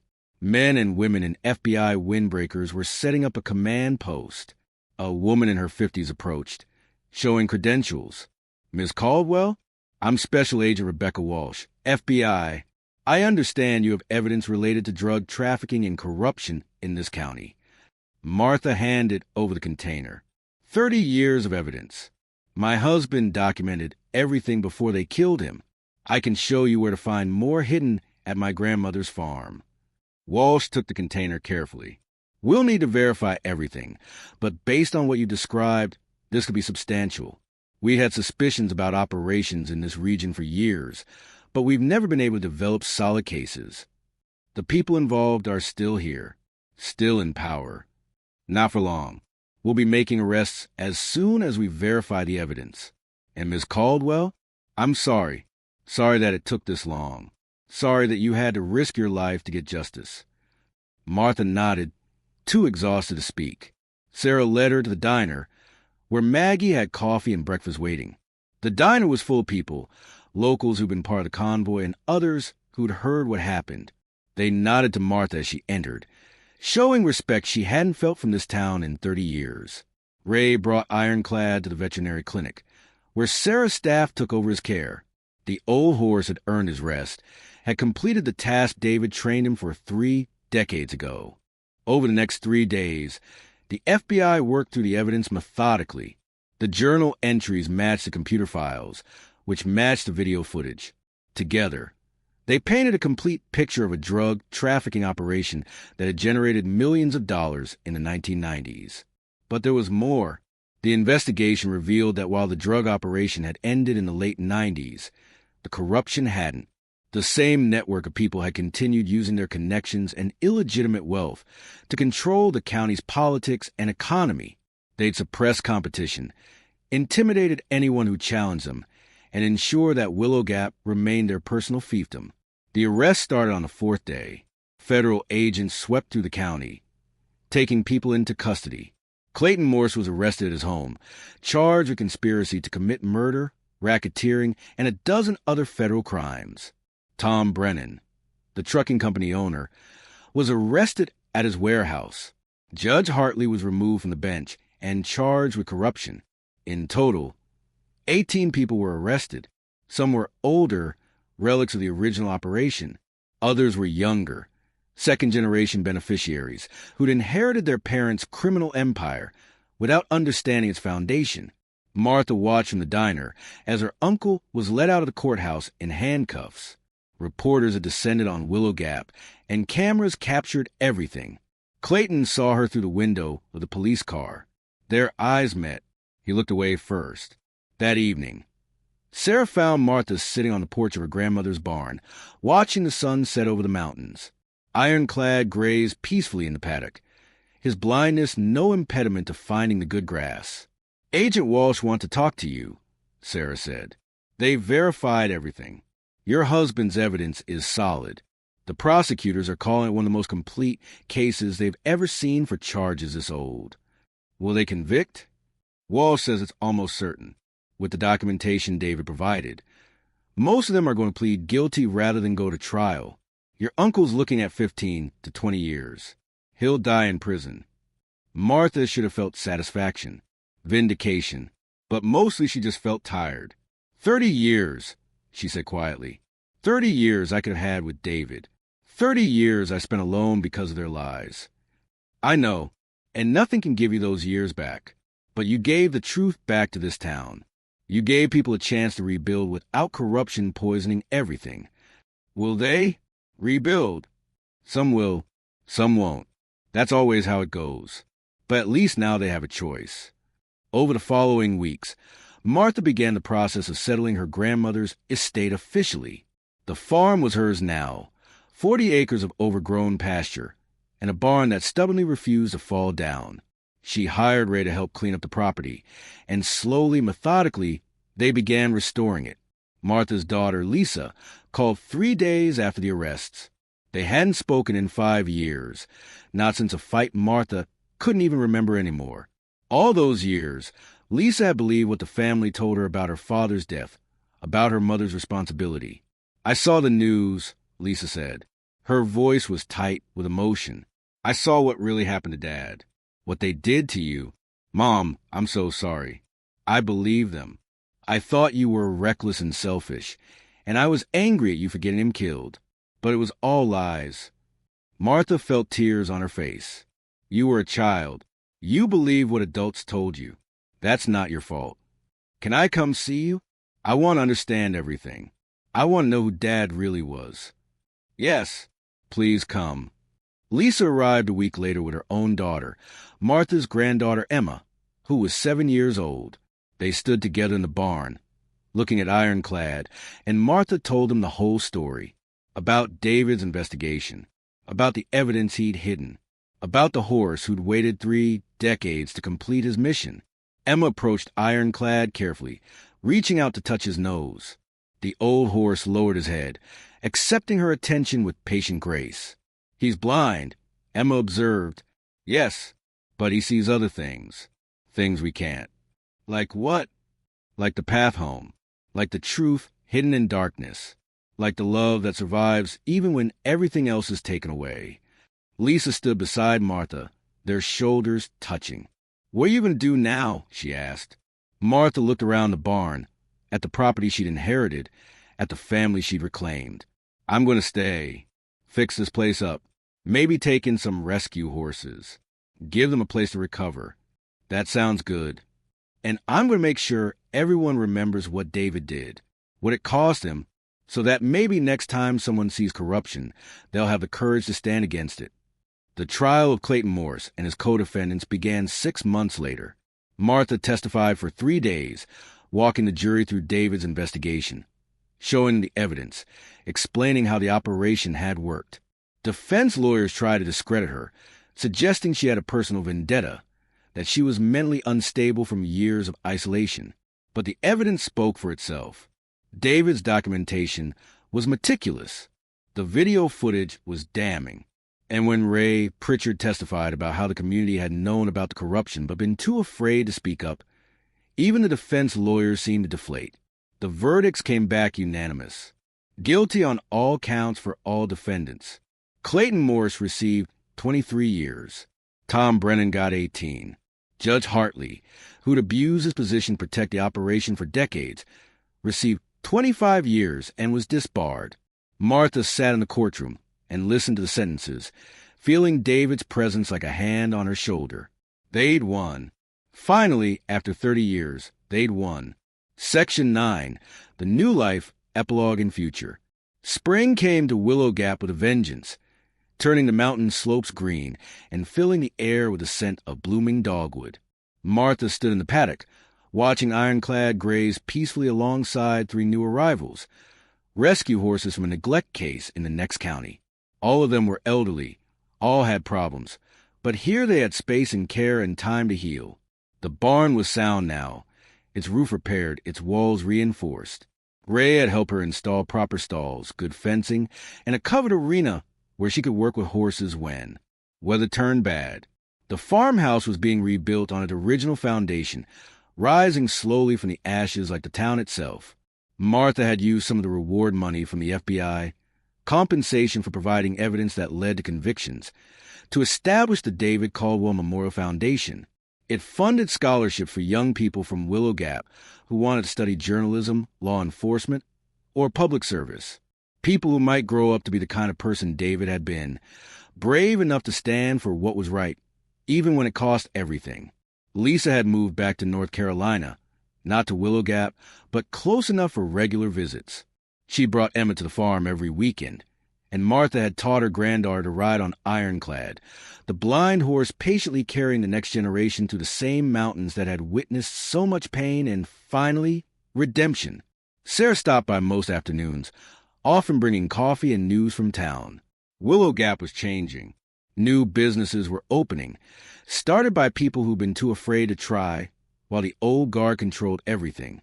The new county commissioner was a woman in her 30s who'd run on a platform of transparency and accountability. The new judge was known for being scrupulously fair. It wasn't perfect. Some people still defended Clayton Morris and the others, claiming they'd been good to the community, that their crimes were in the past and should be forgotten. Some families had been destroyed when their primary breadwinners went to prison. The economic disruption was real. But more people seemed to understand that you couldn't build lasting prosperity on corruption, that shortcuts taken for profit always came with costs paid by others, that the truth, however painful, was better than comfortable lies. One afternoon in late May, Martha saddled Ironclad and rode him up into the mountains, not to Raven's Point. She'd never go back there, but to a ridge with a view that David had loved, where they'd gone together in the early days of their marriage when the future seemed limitless and full of promise. She dismounted and stood at the edge of the overlook, looking out at the mountains rolling away to the horizon. Somewhere out there, David had lost his life trying to do the right thing, but his death hadn't been meaningless. His evidence had brought justice. His courage had inspired others. And Martha, who'd spent 30 years in exile, who believed she was responsible for his death, who let guilt and isolation define her life, had finally come home. "I did it," she said to the mountains, to the wind, to David's memory. "I finished what you started, and I'm going to make sure it counts for something." Ironclad stood beside her, his blind eyes seeing whatever horses see beyond the physical world. The old horse who'd waited 3 decades for this moment, who'd led her to the truth, who'd carried her through darkness and danger to vindication. Martha ran her hand along the horse's neck, feeling the warmth of him, the solid reality of something that had endured. "You did good, friend," she whispered. "You kept your promise to David. You can rest now." But as she mounted and turned toward home, Ironclad moved with the same determined energy he'd always shown. He wasn't done yet. There were miles left to walk, young horses to mentor, children to carry safely through the mountain trails. His work, like Martha's, was ongoing. They rode back to the farm in comfortable silence, woman and horse, both survivors, both witnesses to how truth could be buried but never truly destroyed, how love can endure even through death and decades, how courage, even when it cost everything, was always worth the price. At the barn, Lisa was waiting with Emma. They brought groceries and were planning to stay for dinner. Martha dismounted and embraced them both, feeling the warmth of family restored, of connections renewed. That evening, they sat on the farmhouse's temporary porch, eating dinner while the sun set and painting the mountains in shades of gold and crimson. Emma asked questions about her grandfather, about the investigation, about Ironclad. Martha answered honestly, Not sugarcoating the darkness, but not dwelling on it either. Was it worth it? Emma asked suddenly. Everything you went through, was it worth it? Martha thought about that. About 30 years of exile. About the fear and danger of the chase through the mountains. About watching her uncle get sentenced to die in prison. About all the pain that truth had required. Yes, she said finally, because the alternative was living with lies. And lies poison everything they touch. The truth is hard, but it's clean. It lets you build something real. Emma nodded as though she understood, though she was too young to fully grasp what Martha meant. But someday she would. Someday she'd face her own choice between comfortable lies and difficult truths. And maybe, because of what her grandfather had done and what her grandmother had finished, she'd have the courage to choose wisely. As darkness fell and the first stars appeared, Ironclad called from the paddock, that low whinny that seemed to say everything was all right. Everything was as it should be. And for the first time in 30 years, Martha believed it. The mountains stood watch as they always had, ancient and patient, holding their secrets until someone brave enough came to unlock them. The wind moved through the trees with a sound like whispered voices, carrying stories of justice found and wrongs finally righted. And in the barn where David Caldwell had hidden the evidence that would eventually free his wife from 3 decades of unearned guilt, Ironclad stood in his stall, blind but seeing, old but enduring, a testament to loyalty that transcended death. Martha walked the barn before bed, as she did every night now, to check on the horses. Ironclad lifted his head at her approach, and she stood with him for a long moment, her hand on his neck, feeling the steady beat of his heart. "Thank you," she whispered, "for everything. For David. For me. For the truth." The horse leaned into her touch, and Martha understood what she'd learned over these months, since inheriting a barn for $10 and finding a fortune in truth. Some things can't be measured in money. Some inheritances are worth more than land or gold. And sometimes the things we're meant to find have been waiting for us all along, patient as mountains, faithful as old horses, enduring as love that survives even when everything else is taken away. She'd inherited her grandmother's barn, but she'd found something more: purpose, family, vindication, and the knowledge that courage, however long delayed, always finds its moment. Martha locked the barn and walked back to the farmhouse where Lisa and Emma waited. The lights were warm in the windows. The mountains stood dark against the stars. And somewhere in the night, the truth that David Caldwell had protected with his life lived on, sheltered and honored and finally set free. 3 years after the trials ended, Martha Caldwell stood in what had once been her grandmother's abandoned barn and was now the David Caldwell Equine Sanctuary and Education Center. The transformation was complete. Where rotting wood and collapsing walls had stood, there was now a solid structure with 12 spacious stalls, a heated tack room, and a small classroom where local children came twice a week to learn about horse care and responsibility. But more than that, they learned about courage, about standing up for what was right even when it cost everything, about how one person's determination to document the truth could change an entire community.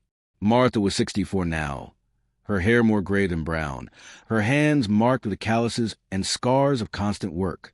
But she moved with a purpose she'd never had during those 30 years of exile. Her eyes, once haunted by guilt that wasn't hers to carry, were clear now, at peace. She walked down the center aisle of the barn, checking each stall. 7 horses looked back at her, all rescues, all with stories of neglect or abuse, all finding their second chance here on this mountain farm.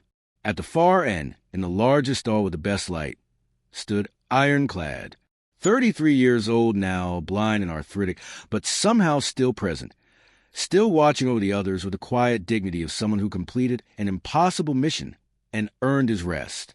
"Morning, old friend," Martha said, entering his stall with a bucket of grain mixed with the supplements that kept his joints manageable.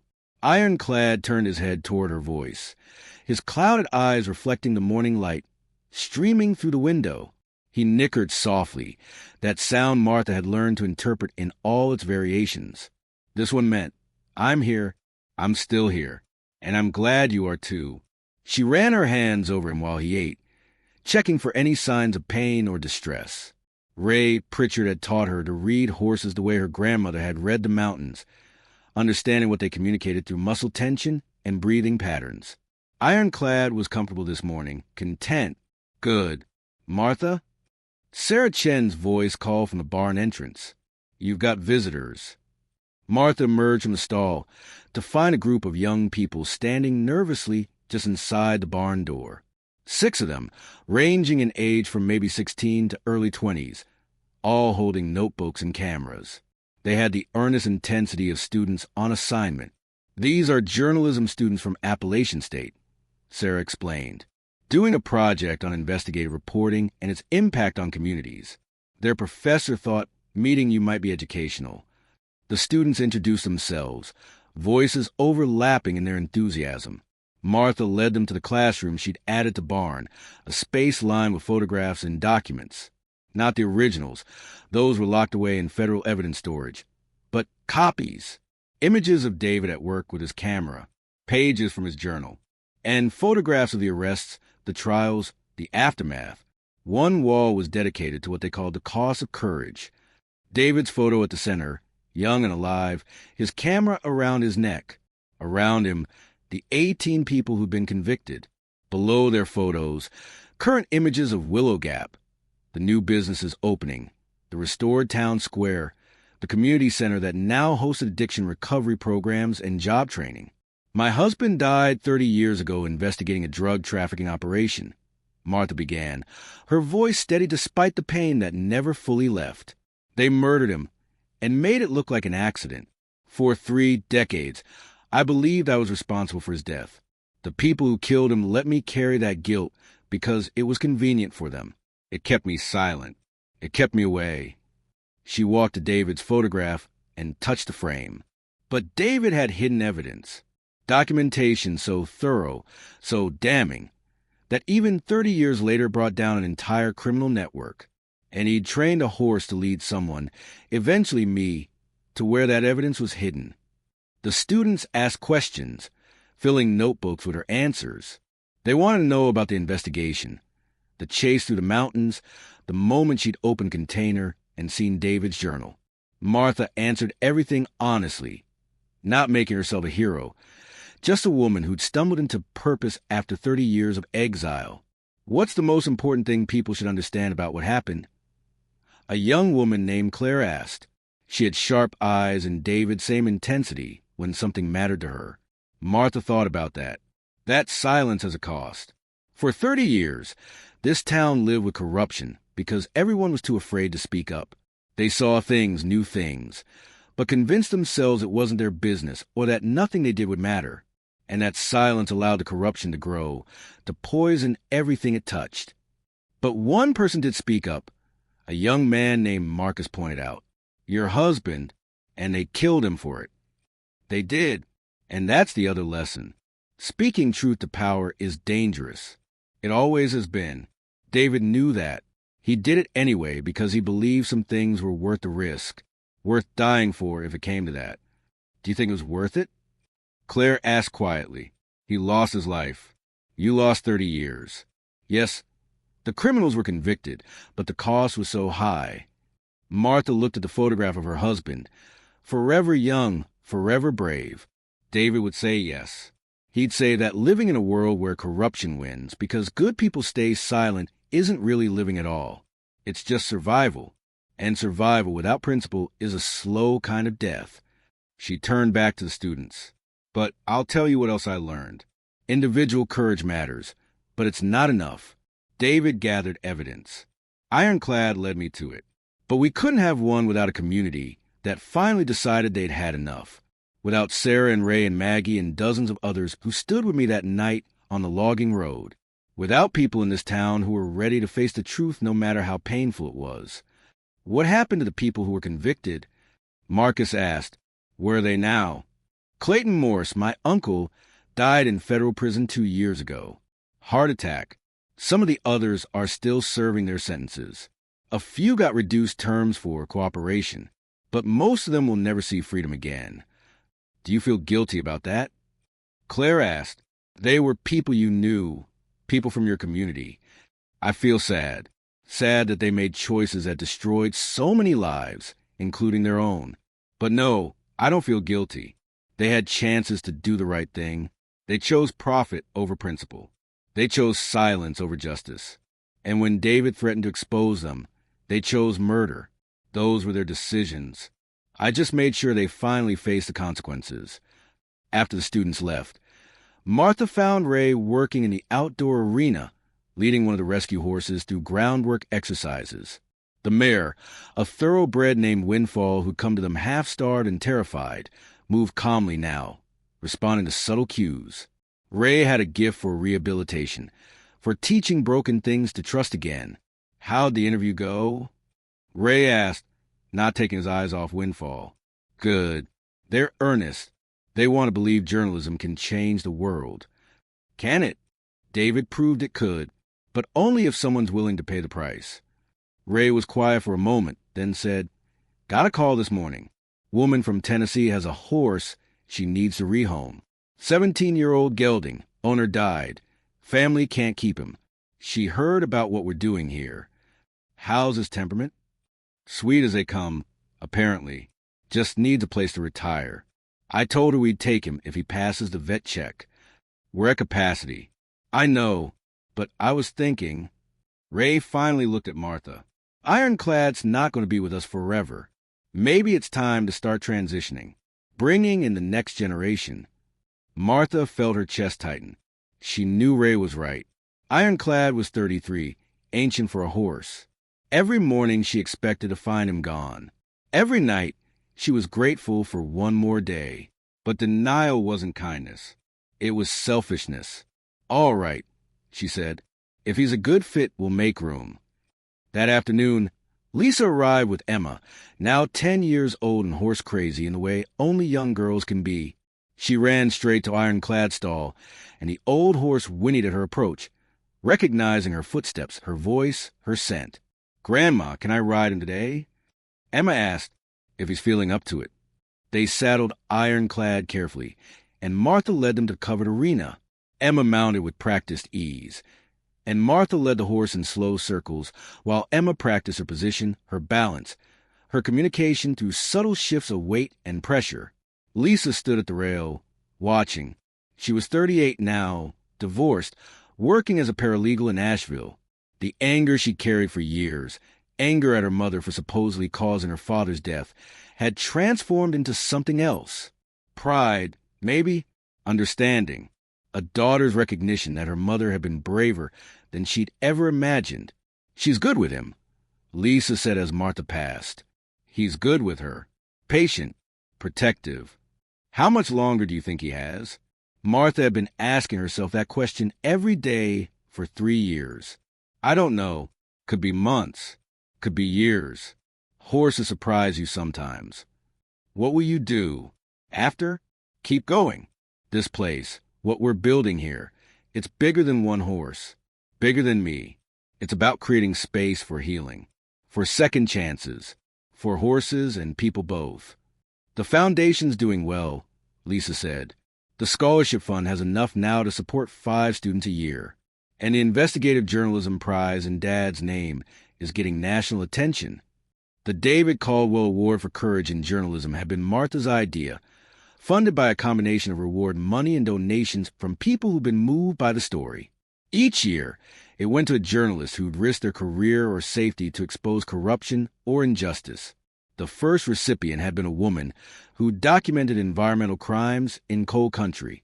The second had exposed a sheriff's department that was systematically targeting immigrants for deportation based on racial profiling.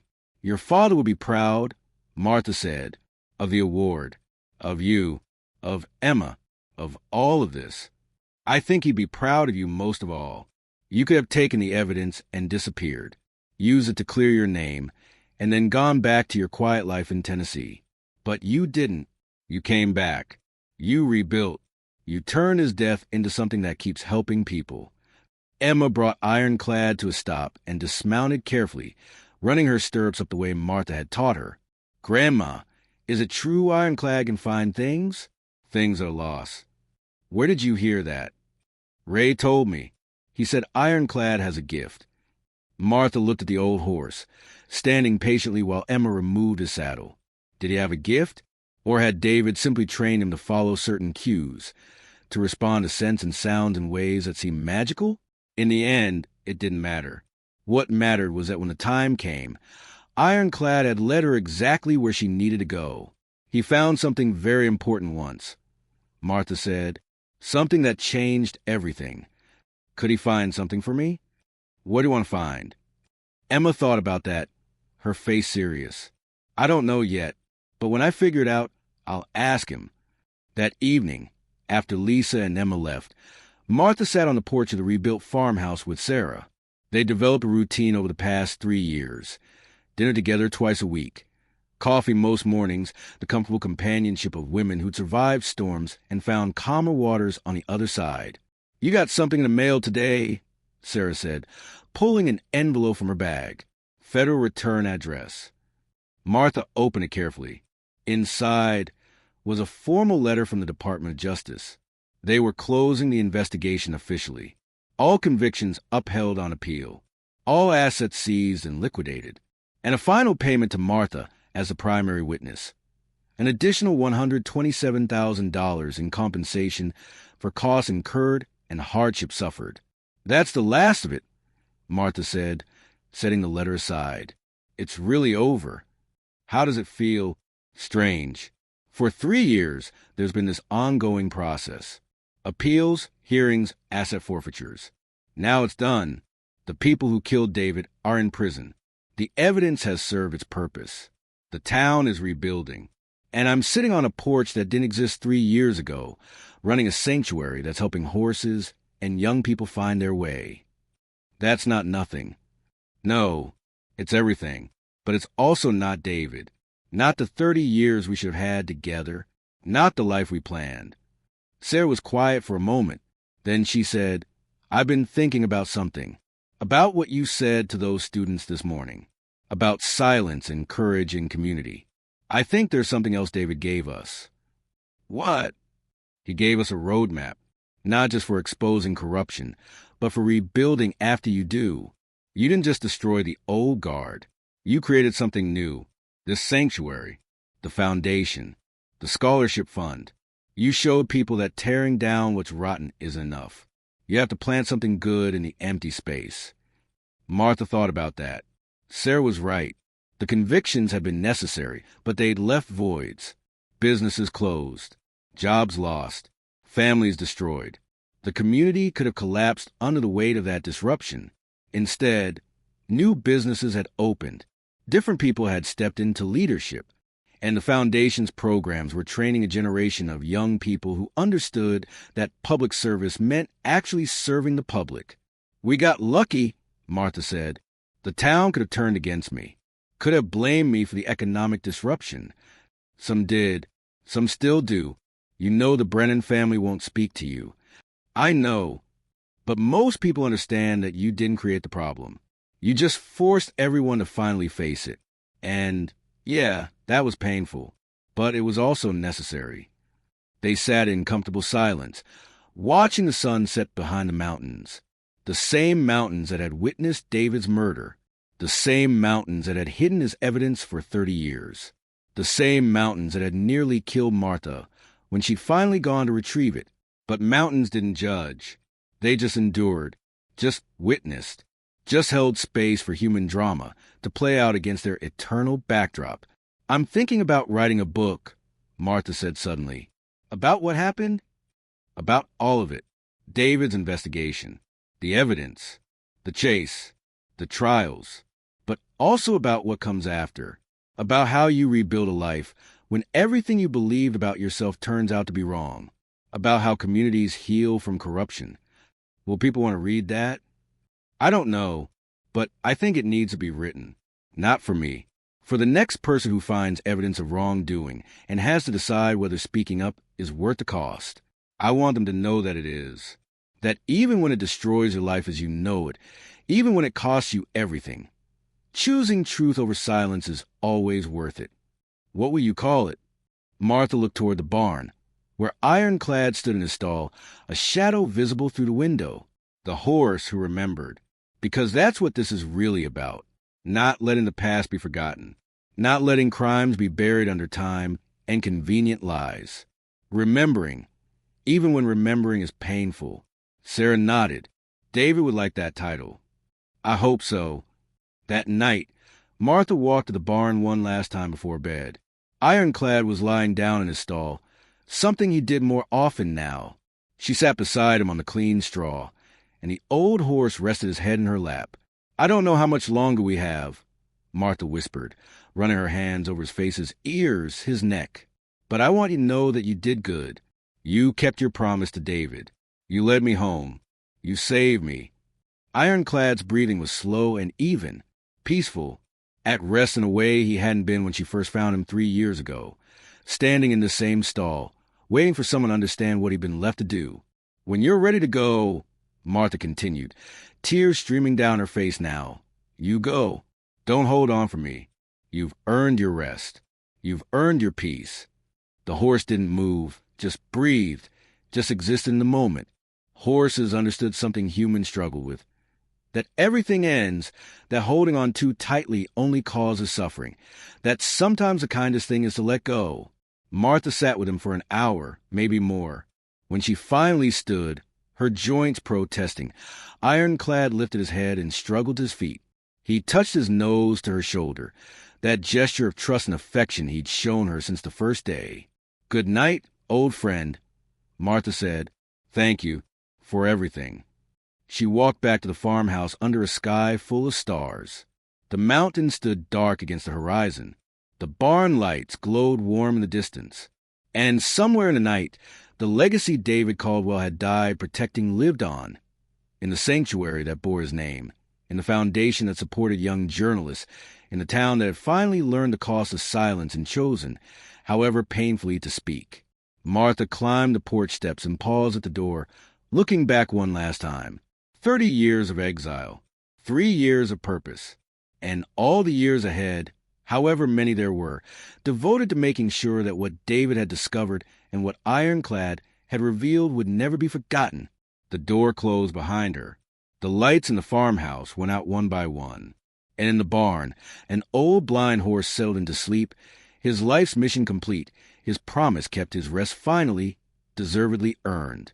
3 years after the trials ended, Martha Caldwell stood in what had once been her grandmother's abandoned barn and was now the David Caldwell Equine Sanctuary and Education Center. The transformation was complete. Where rotting wood and collapsing walls had stood, there was now a solid structure with 12 spacious stalls, a heated tack room, and a small classroom where local children came twice a week to learn about horse care and responsibility. But more than that, they learned about courage, about standing up for what was right even when it cost everything, about how one person's determination to document the truth could change an entire community.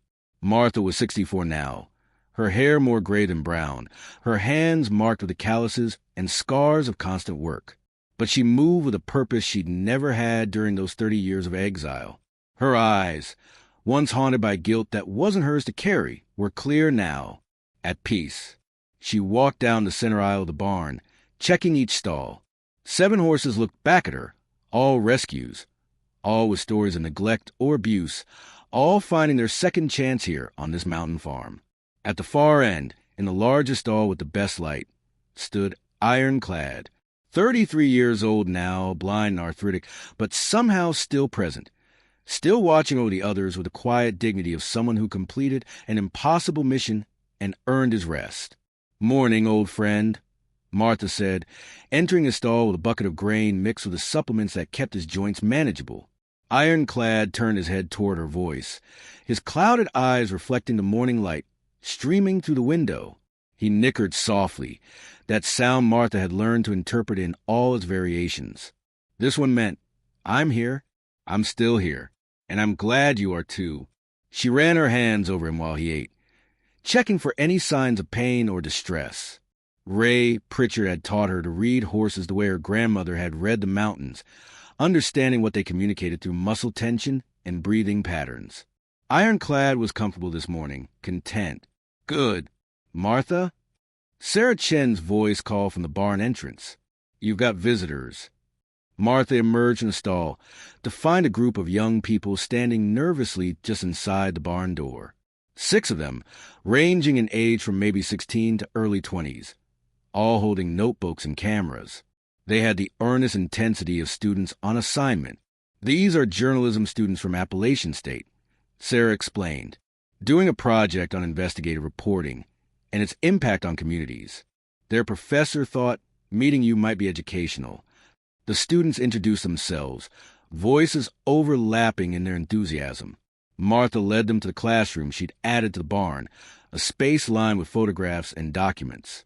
Not the originals. Those were locked away in federal evidence storage, but copies. Images of David at work with his camera, pages from his journal, and photographs of the arrests, the trials, the aftermath. One wall was dedicated to what they called the cost of courage.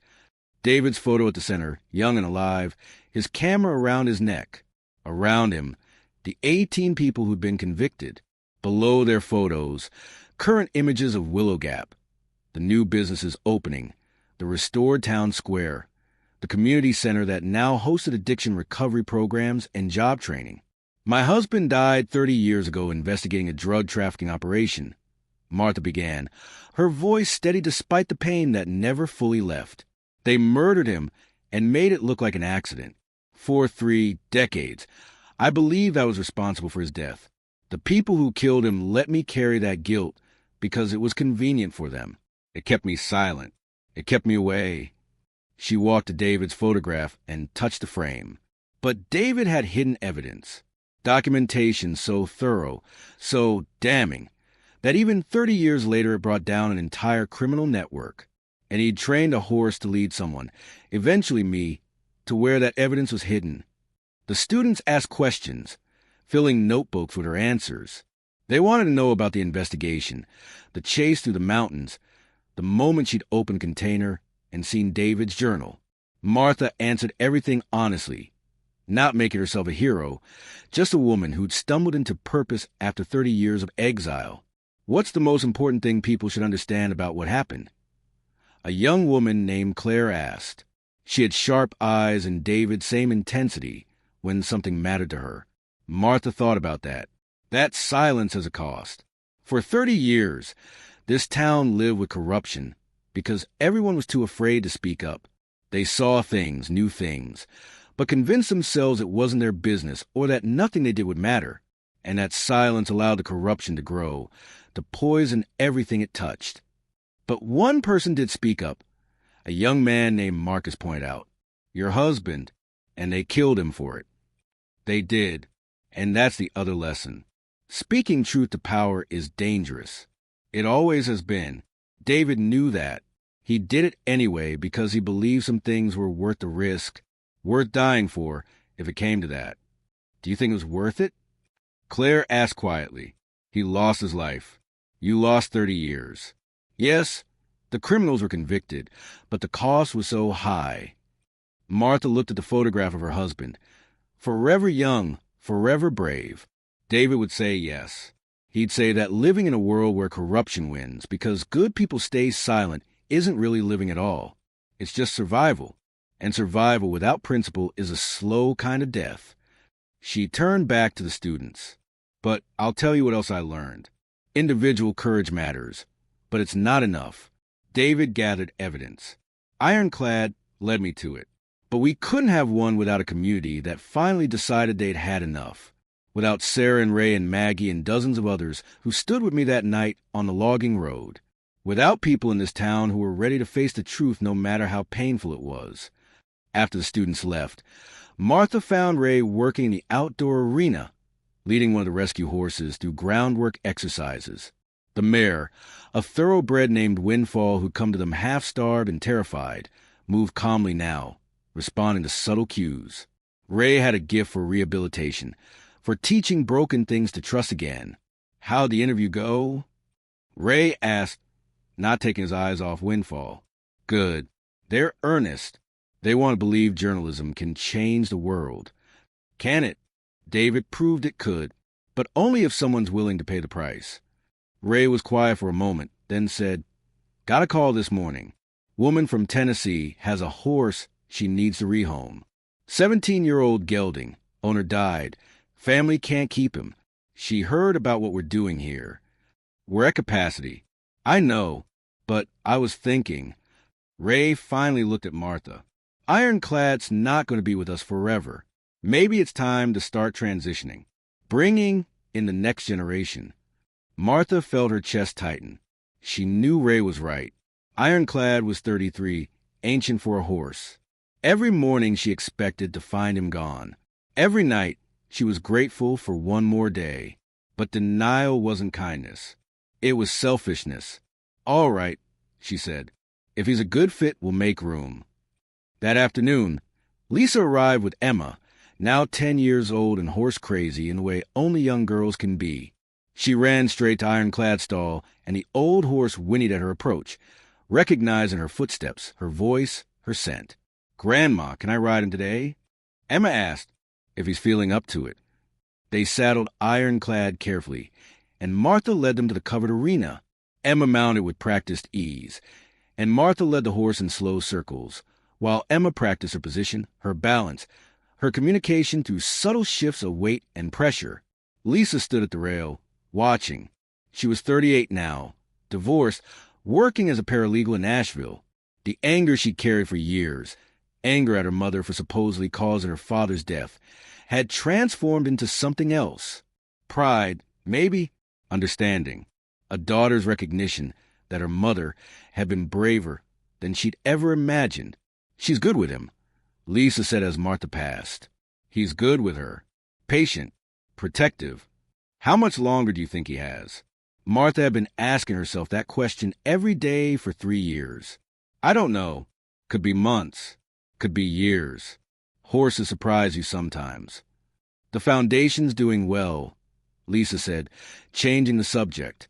"The scholarship fund has enough now to support 5 students a year. And the Investigative Journalism Prize in Dad's name is getting national attention." The David Caldwell Award for Courage in Journalism had been Martha's idea, funded by a combination of reward money and donations from people who'd been moved by the story. Each year, it went to journalists who'd risked their career or safety to expose corruption or injustice. The first recipient had been a woman who documented environmental crimes in coal country. The second had exposed a sheriff's department that was systematically targeting immigrants for deportation. "Your father would be proud," Martha said, "of the award, of you, of Emma, of all of this. I think he'd be proud of you most of all. You could have taken the evidence and disappeared. But you didn't. You came back. You rebuilt. You turned his death into something that keeps helping people." That evening, after Lisa and Emma left, Martha sat on the porch of the rebuilt farmhouse with Sarah. They developed a routine over the past 3 years. Dinner together twice a week, coffee most mornings, the comfortable companionship of women who'd survived storms and found calmer waters on the other side. "You got something to mail today," Sarah said, pulling an envelope from her bag. "Federal return address." Martha opened it carefully. Inside was a formal letter from the Department of Justice. They were closing the investigation officially. All convictions upheld on appeal. All assets seized and liquidated. And a final payment to Martha as the primary witness. An additional $127,000 in compensation. "That's the last of it," Martha said, setting the letter aside. "It's really over." "How does it feel?" "Strange. For 3 years, there's been this ongoing process. Appeals, hearings, asset forfeitures. Now it's done. The people who killed David are in prison. The evidence has served its purpose. The town is rebuilding. And I'm sitting on a porch that didn't exist 3 years ago, running a sanctuary that's helping horses and young people find their way. That's not nothing. No, it's everything. But it's also not David. Not the 30 years we should have had together." Sarah was quiet for a moment. Then she said, "I've been thinking about something. You didn't just destroy the old guard. You created something new. This sanctuary, the foundation, the scholarship fund. You showed people that tearing down what's rotten isn't enough. You have to plant something good in the empty space." Martha thought about that. Sarah was right. The convictions had been necessary, but they'd left voids. Businesses closed, jobs lost, families destroyed. Instead of collapsing, new businesses had opened.